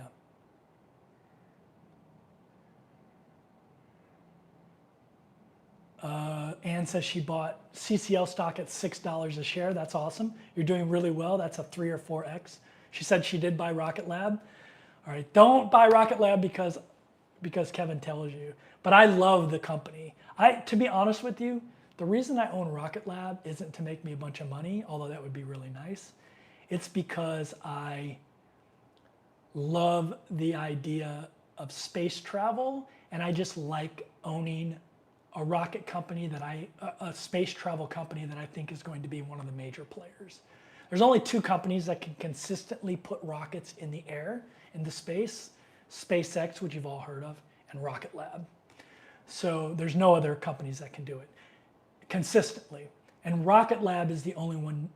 You can't buy SpaceX stock. I mean, you can buy Tesla and Google and kind of own some of SpaceX, but you don't own SpaceX stock. You can't buy it. You have to be an accredited institutional investor to buy any of SpaceX. So yeah. Finn West, hey, what's going on, Finn West? Good morning, prepping for breakfast and found you're going live. Too bad I missed it while you were living at True Digital Park. The chat options, trading, and daily semi-retirement activity. Yeah, man, it would have been fun. For those who don't know, I also like to trade options, but I only do covered call options, like way out of the money, just to generate some cash so I can buy more stocks. That's why I do it. I just did a call option on Rocket Lab for $15 a share that expired on November 8th. And it almost got to $15 a share. It hit 14 briefly. And when I bought that, I think Rocket Lab was at $9 a share. And I was like, I can't believe I'm gonna lose my Rocket Lab shares. I can't believe it's gonna hit $15. But luckily it did not hit $15. So I was happy. And don't go out and buy Rocket Lab right now because they have an earnings report coming out tomorrow, I believe, or the day after tomorrow. And it could really hurt the stock because they're not earning any money right now because they're developing a new rocket and it's burning a ton of cash. So, but yeah.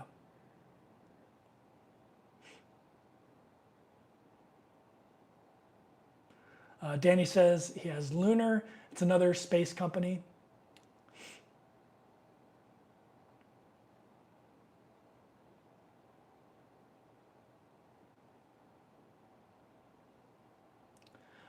Invest Answers with James. Yeah, that's a good channel. I like Invest Answers. There's a lot. I watch a lot of YouTube, and a lot of it. There's two things I really like to watch on YouTube. Number one is reaction videos of like movies and shows, like Popcorn in Bed and Dos Cavazos, which I really like. There are a couple that do it.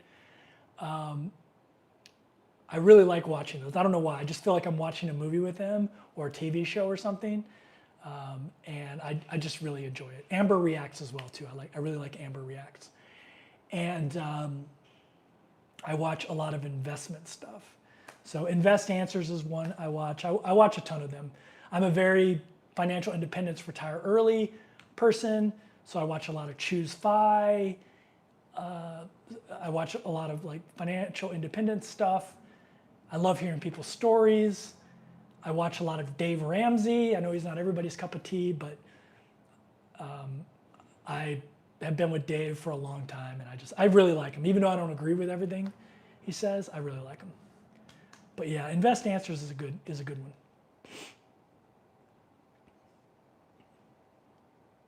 What's your favorite cruise line and why? I really like Princess Cruises because it's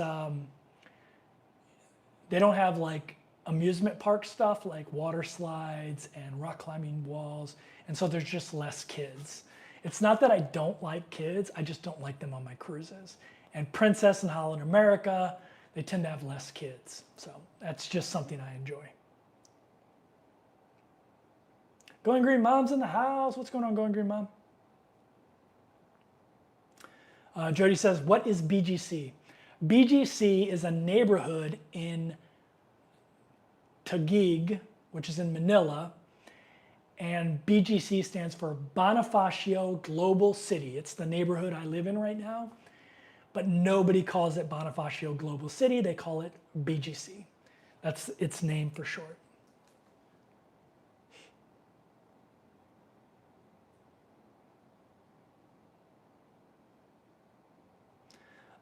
Kevin, I I know you mentioned you prefer dividend stocks, but also hold Tesla.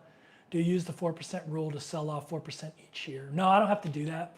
So when I originally got into investing, it was during the dot-com era. 1994 was when I made my first investment. The first stock I ever bought actually was TWA, not a dot-com stock. But then I started buying a bunch of dot-com stocks. And a lot of those companies went out of business, including TWA, by the way. And at that time, I started reading Warren Buffett books, and Warren Buffett was like a big proponent of Coca-Cola, and he would talk about how many dividends they pay. And so I kind of got obsessed with, if I leave the military, I want to replace my income with dividend income. And I just became obsessed with that. And so I just bought dividend stocks, mostly like Dividend Aristocrats and things like that, for decades. And I didn't really experiment into other stuff until the iPhone came out. And I was like, I loved the iPhone and iPad so much that I was like, I've got to invest in this company. Even though they don't pay dividends, they didn't at the time, they do now. But and then that gave me the confidence to start investing in more technology-based companies outside of the dividend portfolio companies. But a majority of my net worth, well, it's actually, that's not actually true. The cash flow from my dividend portfolio allows me to not have to exercise the 4% rule and sell any of my other assets, like my stocks.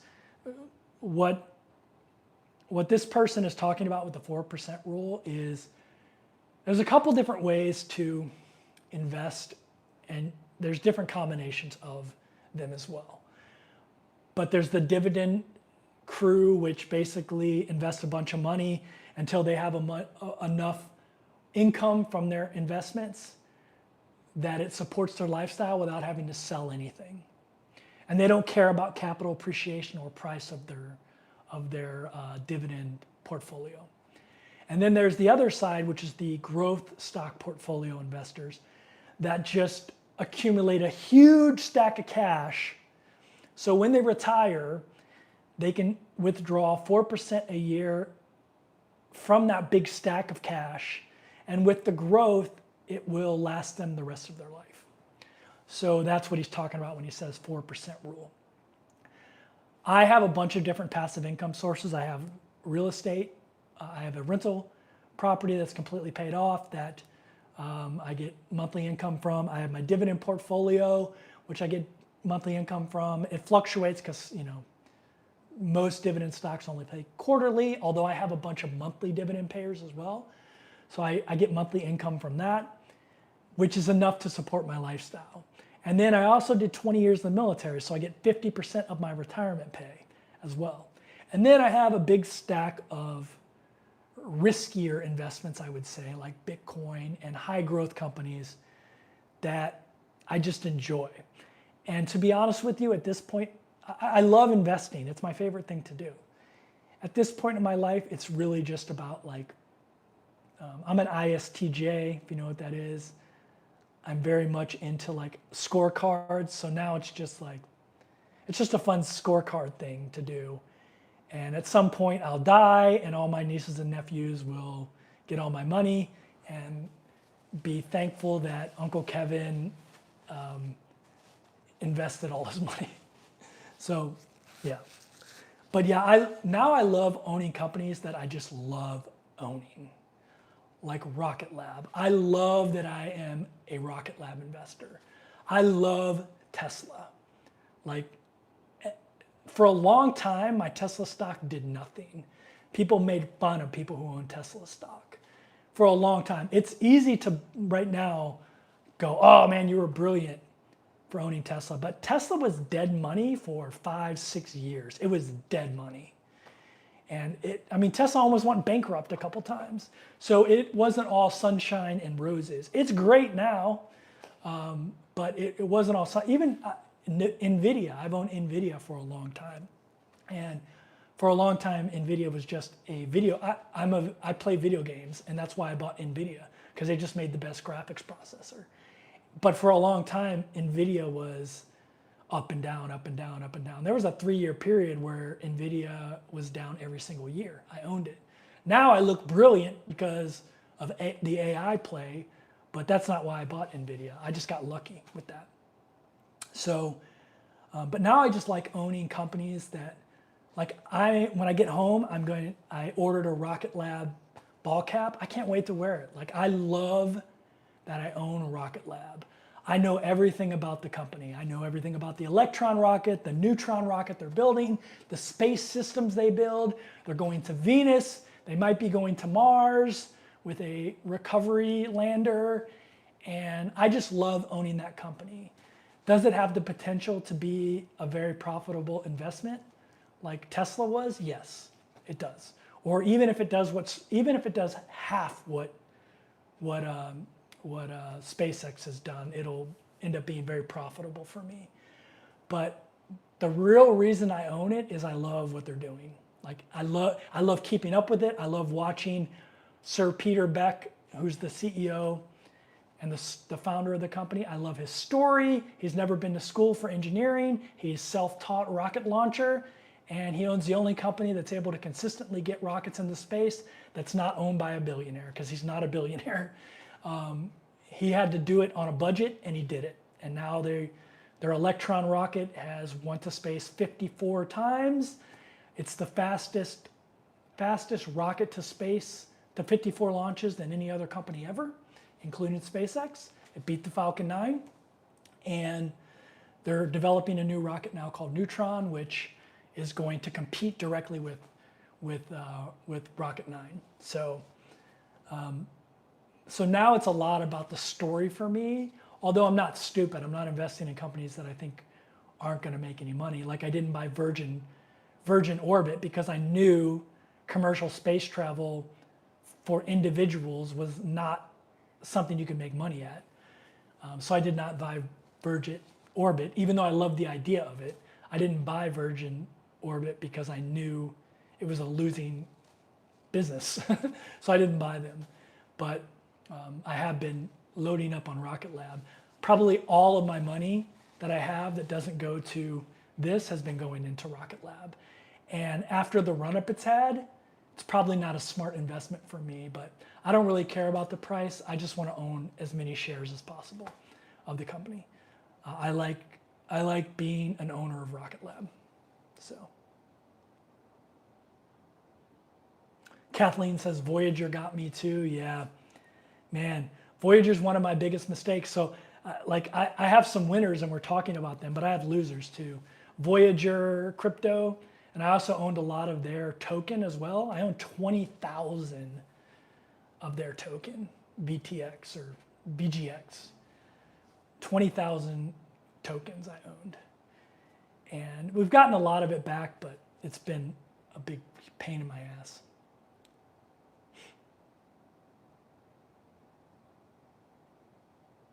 Elon is trying to repopulate the earth by having kids too, though. Yeah, I mean, he makes some good points on, there is as life expectancy increases and you have an aging population, you do need young people to come in behind them to basically support them, right? And if your population doesn't grow at a certain level, then you run into a lot of issues. But there's the other side of it too, with the overpopulation issues that you run into. So they have robot mowers now that can operate similar to Roombas. That's awesome. In a long time ago, in it might have been 2000 and what year was that? Maybe 2004. I bought my mother a Roomba for Christmas. Way back when they were new. I was like, well, this will relieve her from having to vacuum the floor. But I don't think she liked it. I think it's that age-old thing of never buy a woman a vacuum cleaner as a gift. But yeah, I bought her a Roomba for Christmas. when they were new, like a new technology. You should be sponsored by Rocket Lab. You mentioned them 30 times. Hey, if Rocket Lab wants to sponsor me, Rocket Lab doesn't even have to sponsor me. They can just send me free swag, shirts, hats, and let me go tour their facility in New Zealand. I don't think I own enough stock to get that kind of access, but hopefully maybe one day.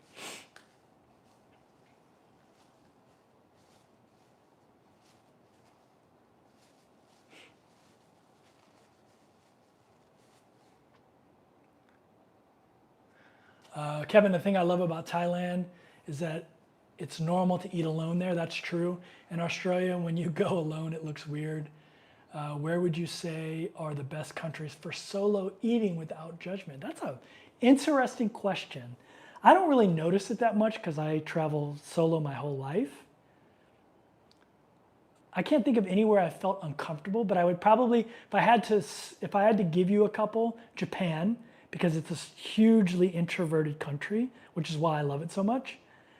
And people, it's just normal to eat alone there. And yeah, Thailand I think is a good one.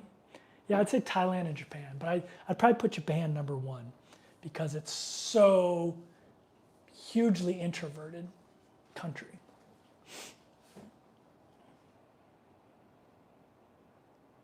That's an interesting question though.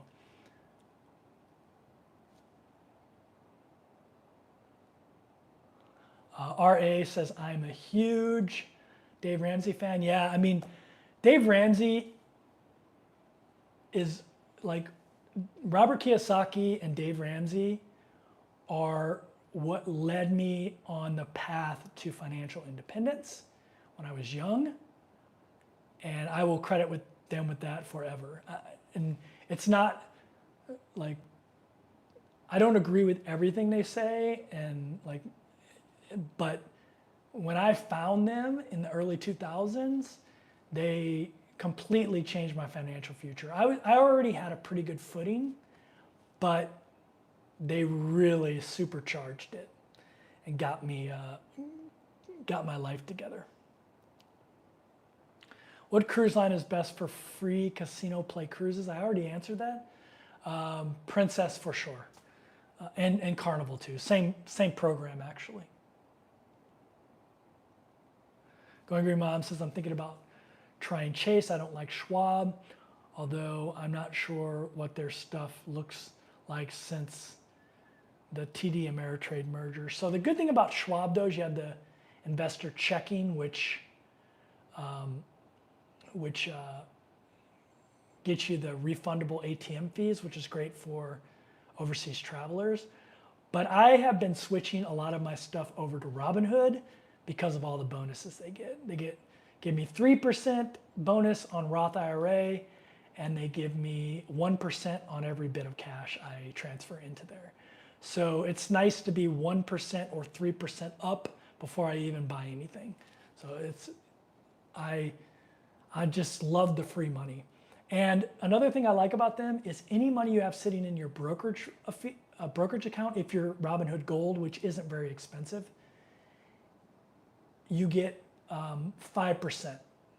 It's 4.5, but if you have put in $1,000, they give you 5%. So you're getting 5% on your cash sitting in there and 1% on anything you deposit into there. So you're getting like 6% just if you leave your cash in there.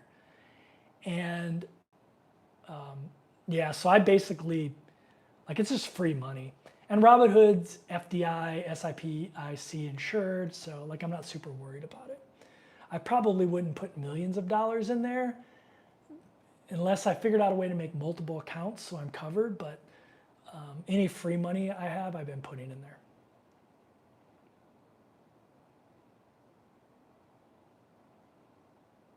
If you had to do it all over again, would you start with growth or dividend?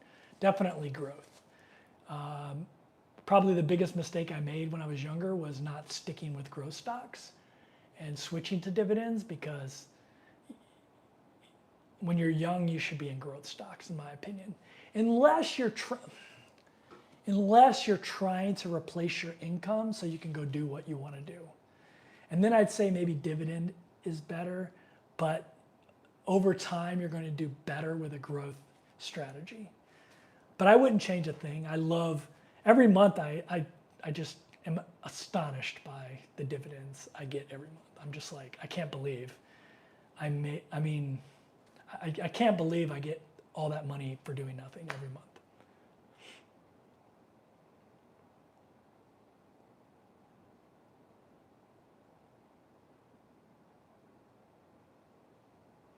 Have you found any rocket-related sites to see in the next year? I should do that, man. I should revolve my travel around watching. I really would want to watch Rocket Lab, but I watch SpaceX as well. There's more launches. Rocket Lab has 3 launch facilities, one in New Zealand, one in California, and one in Virginia. So, yeah.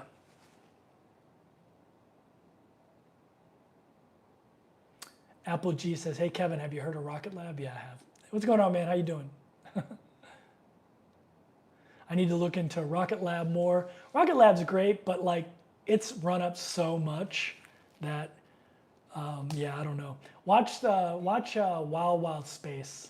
It's a good introduction into like space companies. I mean, most of them have went out of business, like Astra, which is featured in there.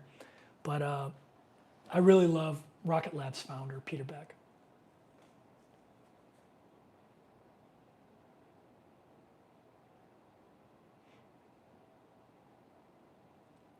Have I ever listened to the Todd guy's YouTube channel, Unconventional Wealth Ideas? He's all about super high yield plays and margin. Very interesting strategy. Yeah, I mean, I don't know specifically if I've heard of him, but I've watched a lot of those channels. I do have like some covered call ETFs that are high yield. I have some older high yield stuff, like I own a lot of Philip Morris, which I know a lot of people will hate that, but so I do have higher yield stuff, but I would never invest in margin. Even though you can exponentially increase your gains, you can get wiped out in a moment's notice too. Like to me, margin investing is just too risky.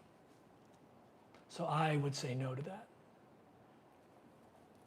And Robinhood offers me a ton of margin money at very low interest rates, but I would never do that.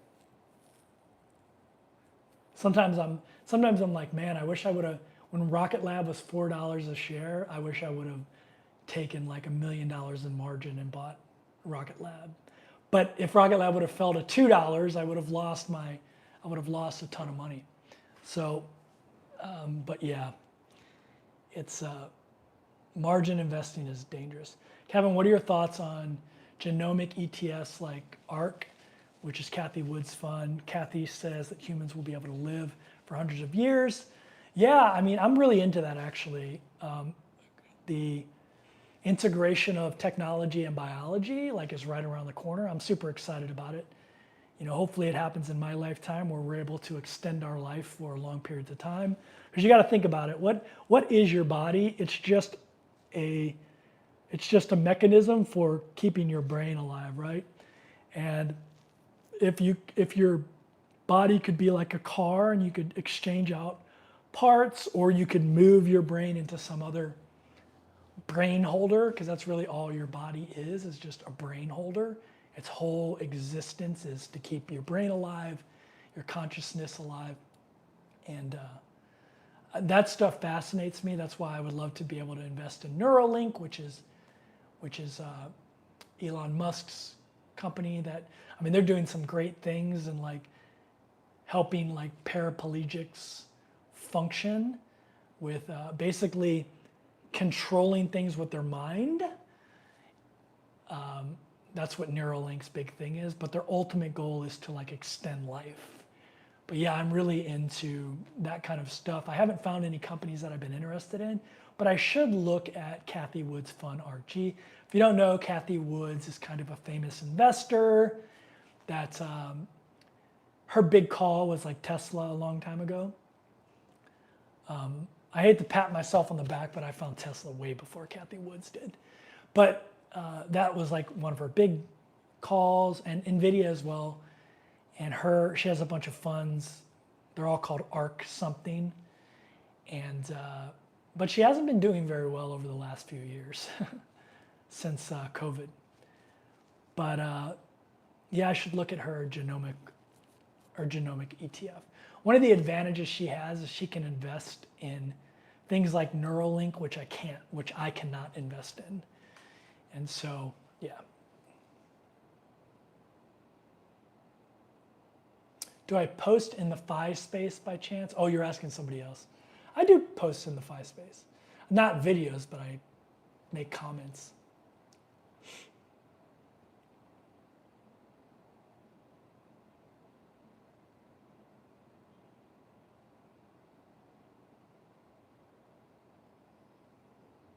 Do I ever listen to unconventional speakers like Jim Rohn, Tony Robbins?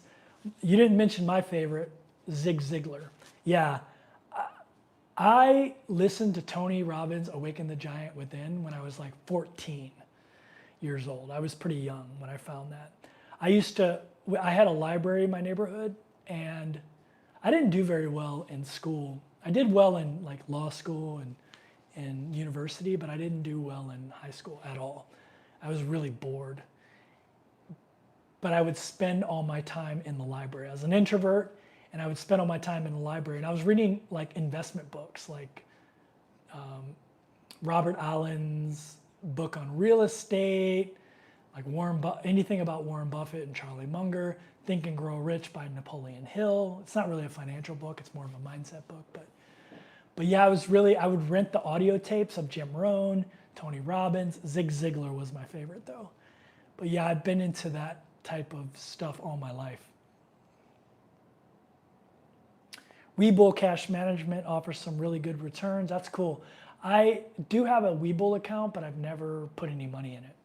Only a little bit. I think I put like $100 in there, and I bought like a Chinese stock called IQ, and it's way down from where I bought it. So I don't even really look at it. Do you watch Everyday Astronaut? Yeah, I do. Or you said check out Everyday Astronaut. Yeah, I do. I love those space channels. I wish I had a space channel. Wish you did more daily vlogging. I bought a camera specifically for that type of thing, but I am going to do some daily vlogging, Apple G. What's your first choice, Schwab, Robinhood, or Chase? For investing right now, I just love Robinhood because all the free money they give. And they're still insured, so I just love Robinhood because I get 1% on my cash. Any cash I deposit, I get 1% automatically. And then I get 5% on anything sitting in my brokerage account, any cash, which is amazing. And I get 3% match on anything I put in my Roth IRA.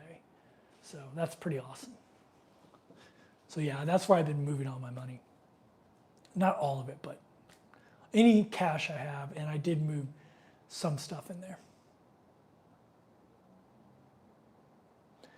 The thing that scares me about Neuralink is that people might have the ability to read other people's minds. Yeah, I mean, any technology, there are risks. You know, you have a cell phone, there's a risk of government like spying on you. Like you always have, with technology, you have risks. You know, it's just part of it, and you have to decide whether the risks outweigh the benefits to society. So,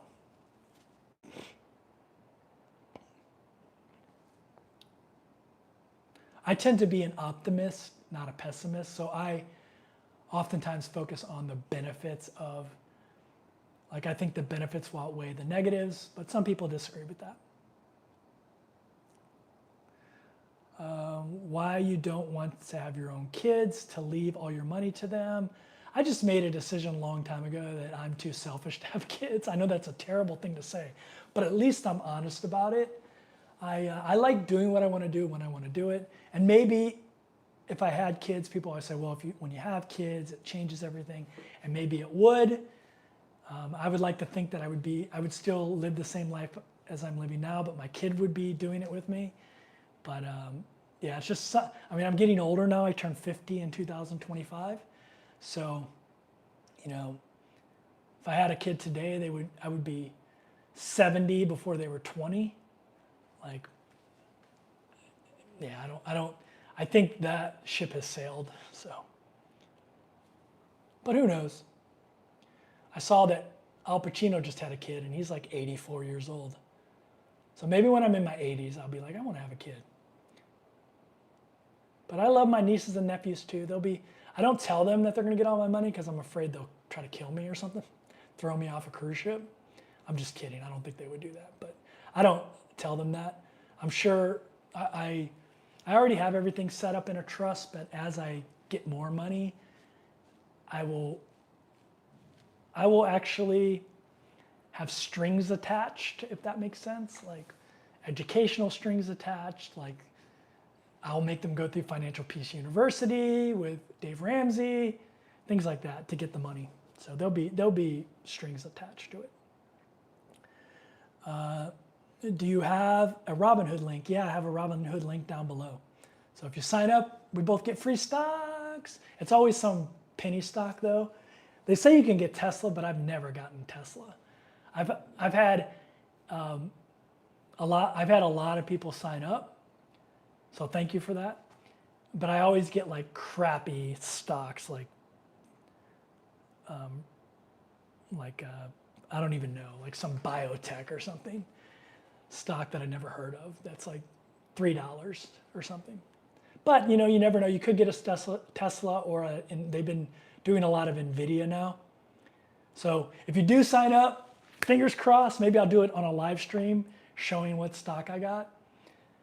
I think that's another thing I really like about Robinhood that may be a bad thing for you about Robinhood is the gamification of investing on there. Like, I just love when I make a stock trade on there, the way it like throws all this confetti, and it's really superficial, but I like it. I get these notifications that like a dividend just hit your account, or interest from your Robinhood account hit your account, or an earnings call is starting. I listen to a lot of the earnings calls now on Robinhood. And yeah, I actually like the gamification of it. I like how easy buying covered calls are on there. That's pretty much all I do. That's not true. I do covered calls way out of the money usually. And I do a lot of cash secured puts where if you know about options, a covered call is you own 100 shares of stock, and like, let's say the stock is $10 a share. I tell someone that if you pay me some money, I'll let you buy this stock at $15 a share, but you have to buy it by Friday. And if it's not at $15 a share, then they won't buy it, obviously. They don't want to buy it. But they have to pay me for the right to buy it at $15 a share. And out of the money means like for a stock to go from $10 to $15, that's a 50% rise in 1 week if you're doing a 1 week covered call. And so that's unlikely. It's possible, but it's unlikely. And so to me, it's just like a dividend, right? And so I do a lot of covered calls, but a cash secured put is where you have enough cash in your account to buy a stock, and you're agreeing to buy, you're paying for the right to buy a stock at a certain level. So let's say a stock is $10 a share, and I think that's too expensive.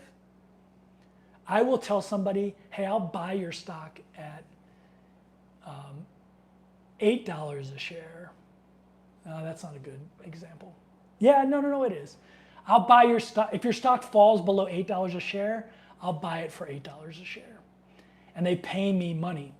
They give me money. It's like an insurance policy for them. If it falls below 8, they'll be good. Like, I'm not going to buy this stock. The only way I get the stock is if it goes below 8. But someone will pay me to force me to buy it at 8. So if the stock doesn't get below 8, I just keep their money. I just keep the money they paid to force me to buy it at 8, if that makes sense. So I do that sometimes when a stock is more expensive than I want to pay for it. but I'm comfortable paying whatever price I'm getting paid to pay for it. Even if it falls below that, I'm like fine with that. So I make like money that way, because most of the time the stocks don't fall low enough for me to have to buy them. So I'm just getting money from them, adding on to the 5% I'm getting on that cash in the account. So I do that. That stuff is risky though. Options are risky. Learn about them before you do it.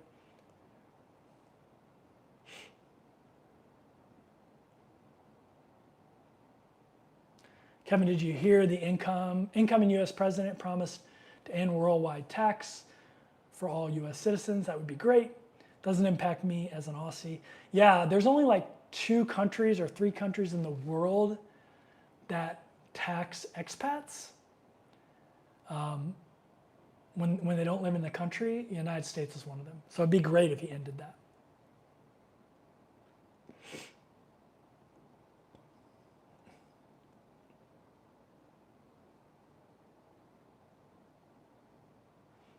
I've been lucky to dodge marriage and children, bullets in my lifetime. Happiness is being single. Do you ever do whatever you want? Yeah, I mean, I am as far on the introvert's place as you can be. Like, I don't need social interaction. It's not that I don't enjoy it. I do. I do enjoy social interaction, but I don't need it like some people need it. Like, I always say, if I went on that show alone, as long as I could do all the survival stuff and find food, I could outlast anybody. I can be alone for a long time, like a long time. Like I could easily do a year alone without any issue. I know, and that's just weird. You know, I know I'm weird in that way, but yeah, you know, I've had relationships, I've been married. I am my most happiest in my life when I'm solo, you know. And maybe I've chosen the wrong people or whatever, but I'm just always happier when I'm solo. When I'm in a relationship, a lot of times and it's maybe not even the person that I'm with's fault, but I'm excited about getting out of it and being able to do what I want when I want to do it. I just really enjoy that life. And I know that's not for everybody. It's not for most people, but I love it. Someone said Robinhood recently released a desktop version. Yeah, I've heard it's great. I haven't used it. It's called Legend, but I haven't used it. I have the app on my phone and my iPad, so I really like it. I wish they'd make an app for the iPad. The app that's on the iPad is the exact same as the one on the phone, so it's small. I wish they had an iPad version of their app, but other than that, I like it.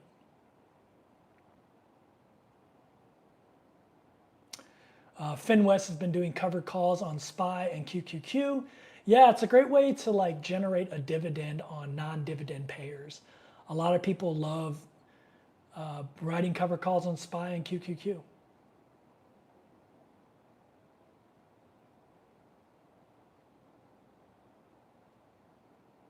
Would I do Naked and Afraid? I'd definitely do Naked and Afraid. I think Naked and Afraid, I don't like the teamwork aspect of it. I know that sounds terrible, but like I mentioned, I like being alone. So I would rather just rely on myself than have to rely on somebody else that may not be up to the task. So I'd rather do like alone if I was going to do something like that. Not that I think my survival skills are at that level, because they're not, but the alone part would not be a problem for me. Starving might be a problem for me, but the alone part wouldn't be.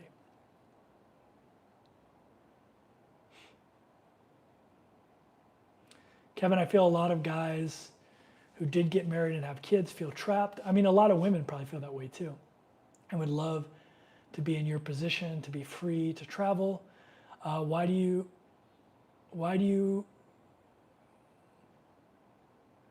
smart people end up that way?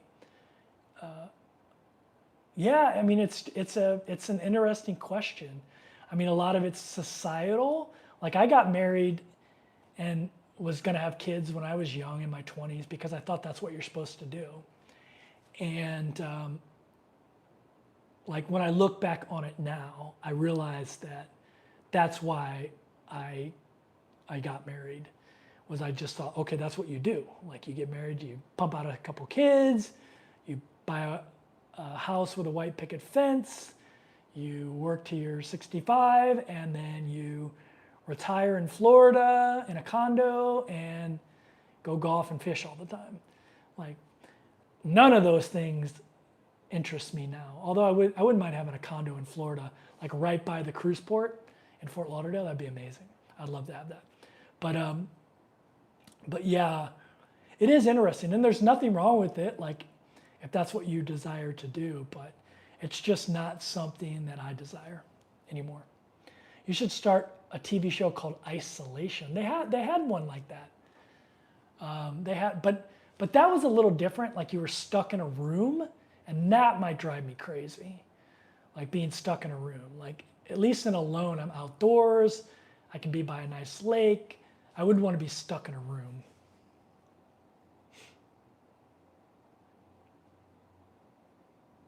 Kevin, you mentioned if you could start from scratch, you would start with growth stocks and then dividend later. At what stage would you invest into real estate? Honestly, real estate's a pain in the ass. Like, I used to have 7 rental properties. That was the max I ever had. And I got rid of all of them and just bought REITs. REITs are so much easier to deal with. You don't have to deal with tenants. And the last rental property I have, my uncle lives there, and he is a retired hotel maintenance man, so I've never even had to worry about maintenance. He's been in there since like 2012 or something, 2011, 2012. And when he passes, he's older, I would probably sell the place. I'd probably go live there for 2 years, make it my home of record, so when I sold it, I wouldn't get whacked with taxes because it's completely paid off now. But I mean, real estate's a great way to leverage gains, but managing properties, even when you have a management company, is a huge pain in the ass. And taxes too. I own properties in multiple different states. I used to buy a property every time I got stationed somewhere, and it was just a pain. It was pain. So if I was going to do real estate now, it would just be in REITs. You don't have the same leverage benefit that you get from real estate, but dealing with tenants is a pain in the ass. Rich is totally retired. That is amazing. I used to like hesitate in saying I'm retired because I was like, well, like I still do a lot of things. Like I make YouTube videos, and I was like, am I really retired? I do all the investing stuff, but I'm retired from the sense that I don't work for anybody else. So I invested in trust deeds over the past couple of years as another income source. You might want to look at that. Yeah, I know a lot of people that do that invest in deeds, and you can get a good return off that. Ronan says, I'm a recovering landlord, never again. Yeah. Do you think Elon will join Trump's admin in some capacity? I don't think so. I think he will. I think he might be a good advisor on certain things. Like, I'm excited about all the conservatives buying. I mean, I own Tesla stock, so I'm excited about all the conservatives buying EVs all of a sudden. Like, just like that. Like, conservatives love EVs. So I'm excited about that. I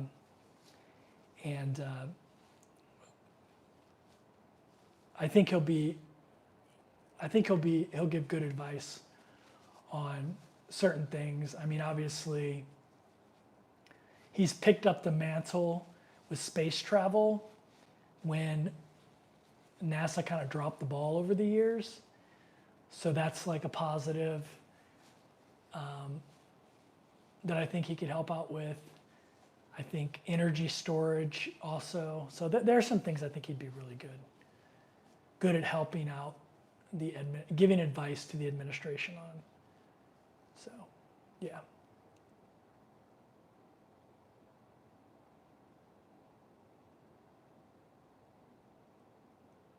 Someone said, you're fired. Yeah. Financially independent, retire early. Yeah, I think so.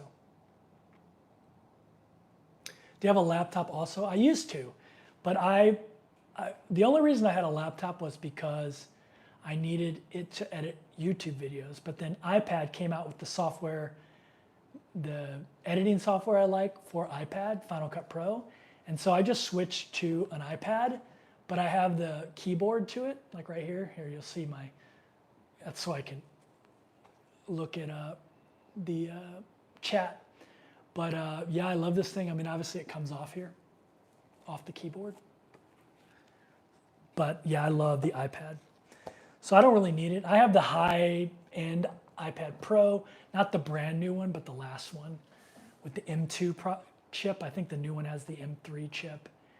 But yeah, it replaced my laptop. I just like it way better. And yeah, I don't really see myself getting a MacBook Pro again because the iPads are so powerful now.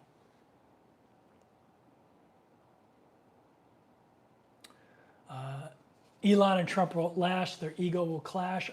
I don't necessarily disagree with that. They both have huge egos, and sometimes doesn't work great in a joint venture. They both like to have their butt kissed. I'm not saying that's a bad thing or a good thing. I'm just saying they both like people to admire them, and I don't know if either one of them will admire each other enough for the other's liking.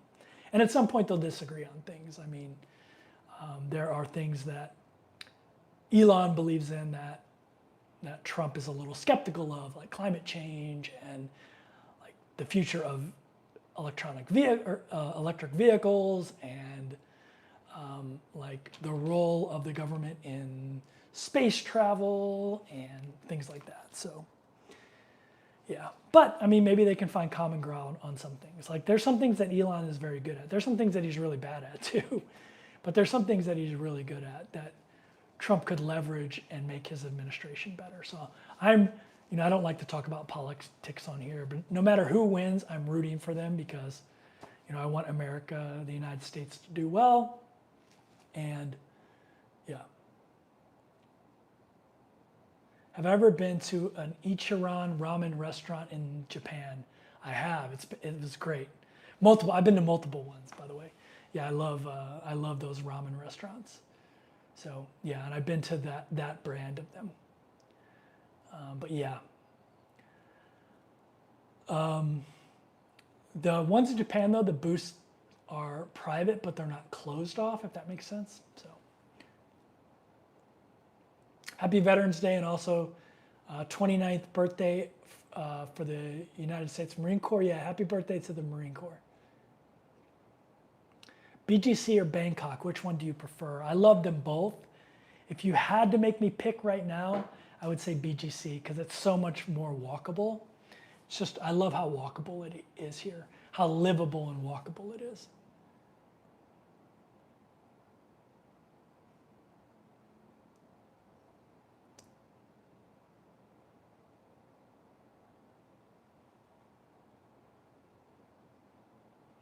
Someone mentioned J.D. Vance. I actually have corresponded with J.D. Vance in the past. When I was applying for law school, one of the law schools I applied for was Yale, and part of the entrance, you have to interview with an alumnus, and this was back in 2014, and JD was the alumnus I interviewed with, and he was super gracious and very nice, and she might have been his wife already, but maybe she wasn't his wife yet, but he had already graduated Yale, but he was super gracious to me. And so I would never speak negatively about him because I had personal interactions with him. And when I knew him, his politics were much different, like actually the complete opposite.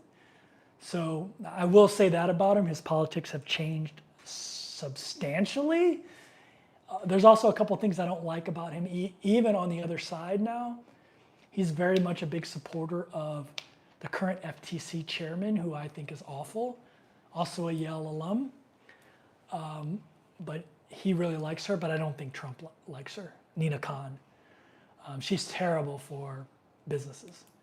So, and as an investor, you know, I want businesses to be able to merge and buy each other out and things like that that help growth and save dying businesses. But yeah, I don't want to get too much into politics here. I am very much a middle of the road, politically middle of the road. I'd say I'm more of a liberal libertarian is how I would describe myself. Socially liberal, but more fiscally conservative. But both sides would hate me. Like I could never, something that you guys might not know is I was recruited a lot when I retired from the military and got my law degree to run for Congress in Missouri. And one thing I figured out really quick is no matter which party I ran with, people would hate me on both sides because I don't believe in everything on either side. I'm very much homogenous, and I have a lot of viewpoints that each side would hate me for. So yeah, politically it wasn't something that I took seriously, but I was recruited heavily, especially by one party, because the house I own is in a district that has a lot of military people, a ton of military people. It includes Fort Leonard Wood, and they thought having a 20-year military retiree would give them a chance to win the seat. So I was like heavily recruited by them, and I still occasionally get asked about it, about running for office there. But I was also recruited. I was recruited by a think tank to move to Ohio and run in Ohio too, on the other side. So it was super interesting to me that, number one, that these people even knew I existed, and number two, that they were trying to get me to run for Congress.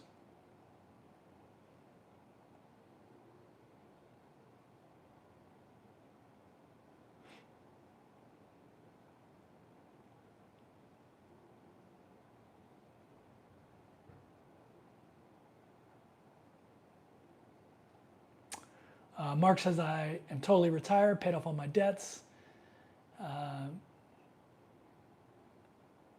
Because I was able to, I can live off Social Security. It's not my only money I have, but because I don't have any debts, I can live off them. That's kind of how I live so affordably. Like I can afford to spend a lot more money than I do, but there's two things. Number one, I have zero debt. And so I don't really have any bills other than like my cell phone bill. That's it. And so really my only expense are food and lodging. Because I'm retired military, I also have health care. I have TRICARE for life, which is kind of like Medicare. But yeah, so I have that. And where was I going with that? So yeah, my expenses are low because I really don't have any bills, so other than my lodging and food.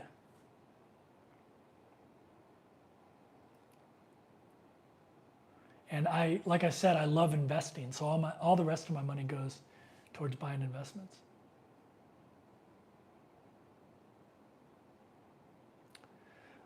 Kevin, when I first moved to Bangkok, I lived in Sathorn and I loved it. Second time I went to Tong Lo and it didn't have a great vibe, too touristy. Yeah, some people love Tong Lo, but yeah. Do you have BKK suburb recommendations? I mean, I like anything on Sukhumvit. I lived in On Newt and I liked it. And I lived at True Digital Park, which I really liked, but it's small. But yeah, I would live somewhere on Sukhumvit.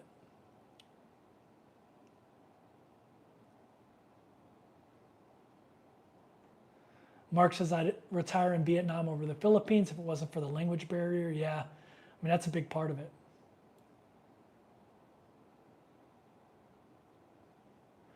Kevin, I feel you get along well with Bill Maher and Sam Harris. Yeah, I love Sam Harris actually.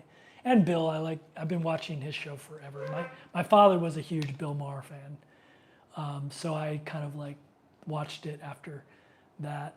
Sam Harris, I've always loved. He's great, very logical thinker. Even when it hurts him in popularity, he tries to stay logical. Why were you enlisted? You could have gone LDO. Yeah, life's a beach. So when I went to boot camp, my company commander, she said, actually it wasn't my company commander. We went to a brief about learning the ranks and everything. And she basically said, like, of the 88 of you in this room, like 20 of you will make it to retirement. 5 or 6 of you will become officers, but only 1 of you will become a master chief. And that just stuck with me. And I always wanted to be a master chief. I always wanted to be a command master chief, which is the highest rank you can be as an enlisted person. And it was just something I strived for. I never put in an LDO package, and I was the #1 ranked first class E6 in almost every command I was at. And same as a chief, so I'm pretty confident I would have picked up LDO, but which is a limited duty officer for those that don't know. But I always wanted to be a master chief, and so I made master chief. I did that for a while, and then I retired. So a limited duty officer is LDO is a limited duty officer. Like, it's basically an officer that stays in their whatever their enlisted technical specialty is. So if you're a radar tech, you'll stay in you'll be limited. That's why it's limited duty, because you're confined to whatever your specialty was when you're enlisted, where other types of officers are generalist. They're more like middle managers and eventually like executive type of managers, where LDOs stay specialized in whatever their enlisted career field was, where other types of officers focus more on leadership and management and don't really have technical capabilities other than like pilots. I mean, obviously pilots have the technical capability to fly, but most other officers don't. So yeah. Did you have experience with iPostal? No, I don't even know what that is. Steven says, greeting from Montreal. What's going on, man? I love Montreal. I love French Canada. I love that side of Canada. Although most of the time I've spent on the British side of Canada, the English side, Vancouver and Victoria.